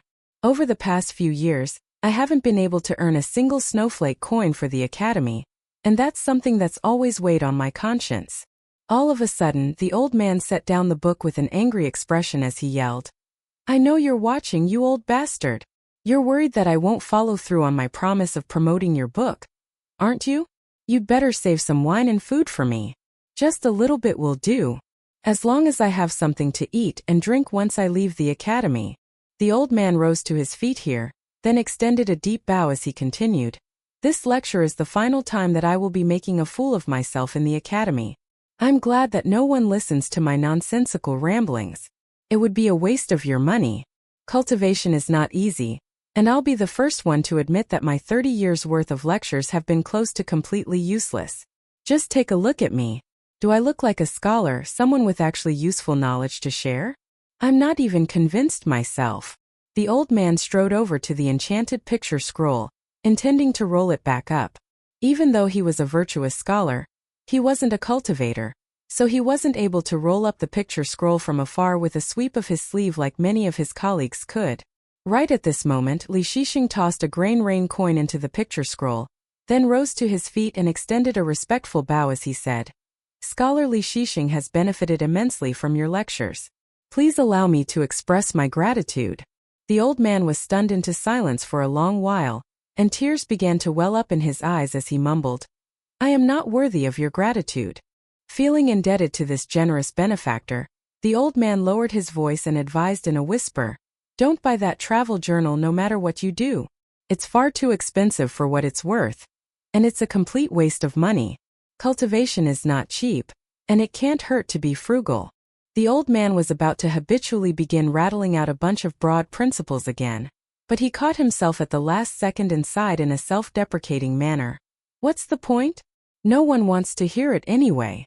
All of a sudden, another grain rain coin was dropped into the picture scroll, following which a voice declared, Lu Jinglong has already been listening to your teachings for 30 years, and I would also like to express my gratitude. Thank heavens I came out of seclusion in time to catch your final lecture. Not only was the old man completely rooted to the spot, but even Cui Ci was stunned as he asked, Is this the same Lu Jinglong as the young sword immortal from the Great Emblem Sword sect? Li Shixing nodded in confirmation with a faint smile. The old man was brought to tears, and after taking some time to compose himself, he adjusted his robe and stood up straight as he smiled and said, If you ever get the opportunity to do so, please come and have a drink with me. Even after I leave the academy, I won't be far away, so I'll be easy to find. That way, I'll be able to complain to you in person for not announcing yourself sooner. If my colleagues knew that Lu Jinglong has been listening to my lectures for 30 years, I would have had huge bragging rights over all of them. All of a sudden, the voice of a third person rang out, but they didn't make any donation. This has been the worst lecture that you've ever delivered. As opposed to advertising someone else's book, why not open a bookshop yourself? I, Zhou, would certainly be willing to buy a few books from you. Is that you, Mountain Master Zhou? The old man asked in a cautious voice. What do you think? Who else on the northern complete reed continent would dare to declare their name as Zhou with such confidence? The old man hurriedly wiped his sleeve over his face to dry the tears that were still swimming in his eyes. Even though he was leaving the academy, he still didn't want to embarrass himself in front of the mountain master. During Wei Bo's absence from Cloud Drape Mountain, a convoy departed from Locust Yellow County of the Dragon Spring Prefecture. It wasn't that they didn't have the money to go to Oxhorn Mountain to travel by immortal ship. Instead, it was because someone hadn't given the nod, and that left a woman who was in charge of finances feeling very disappointed. She had never traveled by an immortal ship before. Unfortunately, her son didn't approve, and she had no choice but to go along with his decision. Shortly following the death of the old woman from the Ma clan of Apricot Blossom Alley, her grandson also left the small town, and the ancestral residence had been vacant ever since then. The old woman's son and daughter-in-law had moved out of the ancestral residence long ago, and even though the Ma clan was quite wealthy, they always kept a low profile. The old woman's son was very similar to Lin Shui's father in that both possessed a great deal of jurisdictive power but never showed it, giving one the impression that they possessed far less authority than they actually did. The two clans were in quite a similar situation as well. After moving out of Apricot Blossom Alley, the Ma couple hadn't chosen to purchase a property on Fortune Street or Peach Leaf Alley. At this point, they had already secretly sold the dragon kiln that had been passed down in their clan for generations to the Sioux clan of Light Breeze City for an exorbitant price. After that, they had moved to True Marshall Mountain under the arrangements of their son. The plan was to permanently settle there and remain on True Marshall Mountain for the foreseeable future. But in reality, the Ma couple was not very enthusiastic about the move. The two of them would have preferred to move to the capital of the Great Li Empire, but they had to follow their son's lead. After all, their son was no longer the dumb kid from Apricot Blossom Alley. Instead, he was now the most exceptional cultivation prodigy of the Eastern Treasured Vile continent, even managing to slay two of the luminous Vermilion Empire's Golden Core tier swordsmen, who were renowned for their combat prowess. The woman lifted the curtain of the carriage, and outside was an absurdly beautiful young woman riding atop a horse. The woman was her son's maidservant, and her son had given her the name Shudian. The woman found that rather amusing, and it was the only thing that made her feel like her son was still the same silly little kid from before. At the moment, Shudian was sulking on horseback. Back in Clay Vase Alley, Song Jisun, who was purportedly the illegitimate son of the kiln's supervision official, had a maidservant by the name of Ji Gui. According to the old woman, back when she was still alive, Ma Kuxuan had actually always had a crush on Ji Gui. Shudian had already sensed the woman's gaze, but she didn't want to acknowledge it. However, she was immediately met with a cold gaze from the young man riding on horseback at the forefront of the convoy, who had turned around to glower at her. She shuddered in fear at the sight of the man's cold gaze, and she immediately turned to the woman inside the carriage as she asked in a gentle voice, "Would you like to stop and take a rest, mistress?" The woman smiled and shook her head as she slowly let the curtain fall back down. Shudian took a glance at the young man up ahead, who had turned to face directly forward again, and a sense of sorrow welled up in her heart, but she didn't dare to show it even in the slightest. Back when she moved into the Jewel Small World with the mother and son duo of the Light Breeze City Sioux clan and the mountain-moving ape of Sun Scorch Mountain, everyone had thought that she had been blessed by the heavens, but ultimately, she ended up in the worst situation out of everyone. Not only was she unable to claim even a single fated opportunity, but she had also brought disaster upon her entire clan. Her grandfather was once the leader of the Sea Tide Cavalry, but he had lost all of his military jurisdictive power after their nation was conquered by the unstoppable forces of the Great Li Empire. However, he had managed to save an official position for himself in the imperial court, and he was even able to retire in peace. But then that young man appeared. The accompanying guards sent by the imperial court and all of her grandfather's closest subordinates had all perished, amounting to over 100 casualties. Their bodies were littered all over the ground, while she and her grandfather were forced to kneel. Ma Kuxuan stood between the two of them, pressing his hands down onto their heads. He said that their two heads weren't enough to repay their debt, and that even the death of the entire sea-tide cavalry wouldn't be enough to make amends. Ma Kuxuan asked the old man how he planned to settle the matter, and the latter began kowtowing and begging Ma Kuxuan to kill him and spare his granddaughter. The old man had earned countless battlefield accolades throughout his lifetime, yet in his final moments, he had been forced to kowtow to the ground like a lowly slave. Ma Kuxuan pressed his palm down, leaving behind a limp and terribly mutilated corpse, but at the very least, the old man's final wish had been granted, and his granddaughter was spared. Ma Kuxuan kept her around as a maidservant, giving her the name of Shudian with no surname. In the end, the grieving and despairing Shudian followed Ma Kuxuan to the Dragon Spring Prefecture. Upon returning to his hometown, the first place that Ma Kuxuan visited wasn't Apricot Blossom Alley, nor was it his parents' residence. Instead, he made his way to the bank of the Dragon Whisker River. There, at the waterfall where the Dragon Whisker River and the Iron Talisman River met, Shudian saw a sword-bearing goddess. It was Yang Hua, a river goddess of the Great Li Empire. At the time, Ma Kuxuan had been crouched down at the border between the two rivers, gently tossing stones into the water. He turned to Yang Hua with a smile as he said, "I know that you were the Empress Dowager's maidservant. As for me, I'm just the grandson of a river guardian beneath you, so I should be respectful to you. But I've heard that you haven't been very kind to my grandmother, so you're going to have to tread carefully. Everyone, regardless of whether you're a cultivator, deity, spirit, or demon, must repay their debts. If you still haven't repaid your debt by the next time I come to visit my grandmother, I'll take your godly body to True Martial Mountain and refine it day after day for 1,000 years. Even if I die, as long as True Martial Mountain still stands, you'll have to suffer for 1,000 years, not a single day less." Yang Hua snorted in disdain. "You were able to become the goddess of a major river, so I'm sure you're no stranger to enduring hardships, but that's not a problem for me," Ma Kuxuan continued. "Ultimately, you're still a woman. Even though you're no longer human, certain deep-seated personality traits are impossible to erase. Every few years, I'll capture some illegitimate deities or spirits and take them to True Martial Mountain. From there, I'll teach them a secret technique that was lost to time long ago and grant them a turn in their fortunes. I'll make you understand what it means to have to use your body to repay your debts. I'm telling all of this because I'm hoping that you won't be like certain people, that you won't be so foolish as to think that many trivial things are truly just trivial things. Otherwise, at the rate at which I'm making breakthroughs, you're going to repay your debts very quickly." Yang Hua remained silent with a disdainful sneer on her face. "You don't believe me, do you?" Ma Kuxuan asked as he cocked his head to the side. "In that case, just you wait. You know what? I've changed my mind now. Someday in the near future, I'm going to get the Empress Dowager to personally send you an imperial edict, ordering you to go and serve as a river goddess in the territory of True Martial Mountain. Once that happens, I'll pay you a visit. I hope I won't receive too frosty a reception." The disdainful sneer on Yang Hua's face finally faded. "I'm afraid it's too late," Ma Kuxuan said with a shake of his head. Yang Hua's eyes narrowed slightly in a menacing fashion.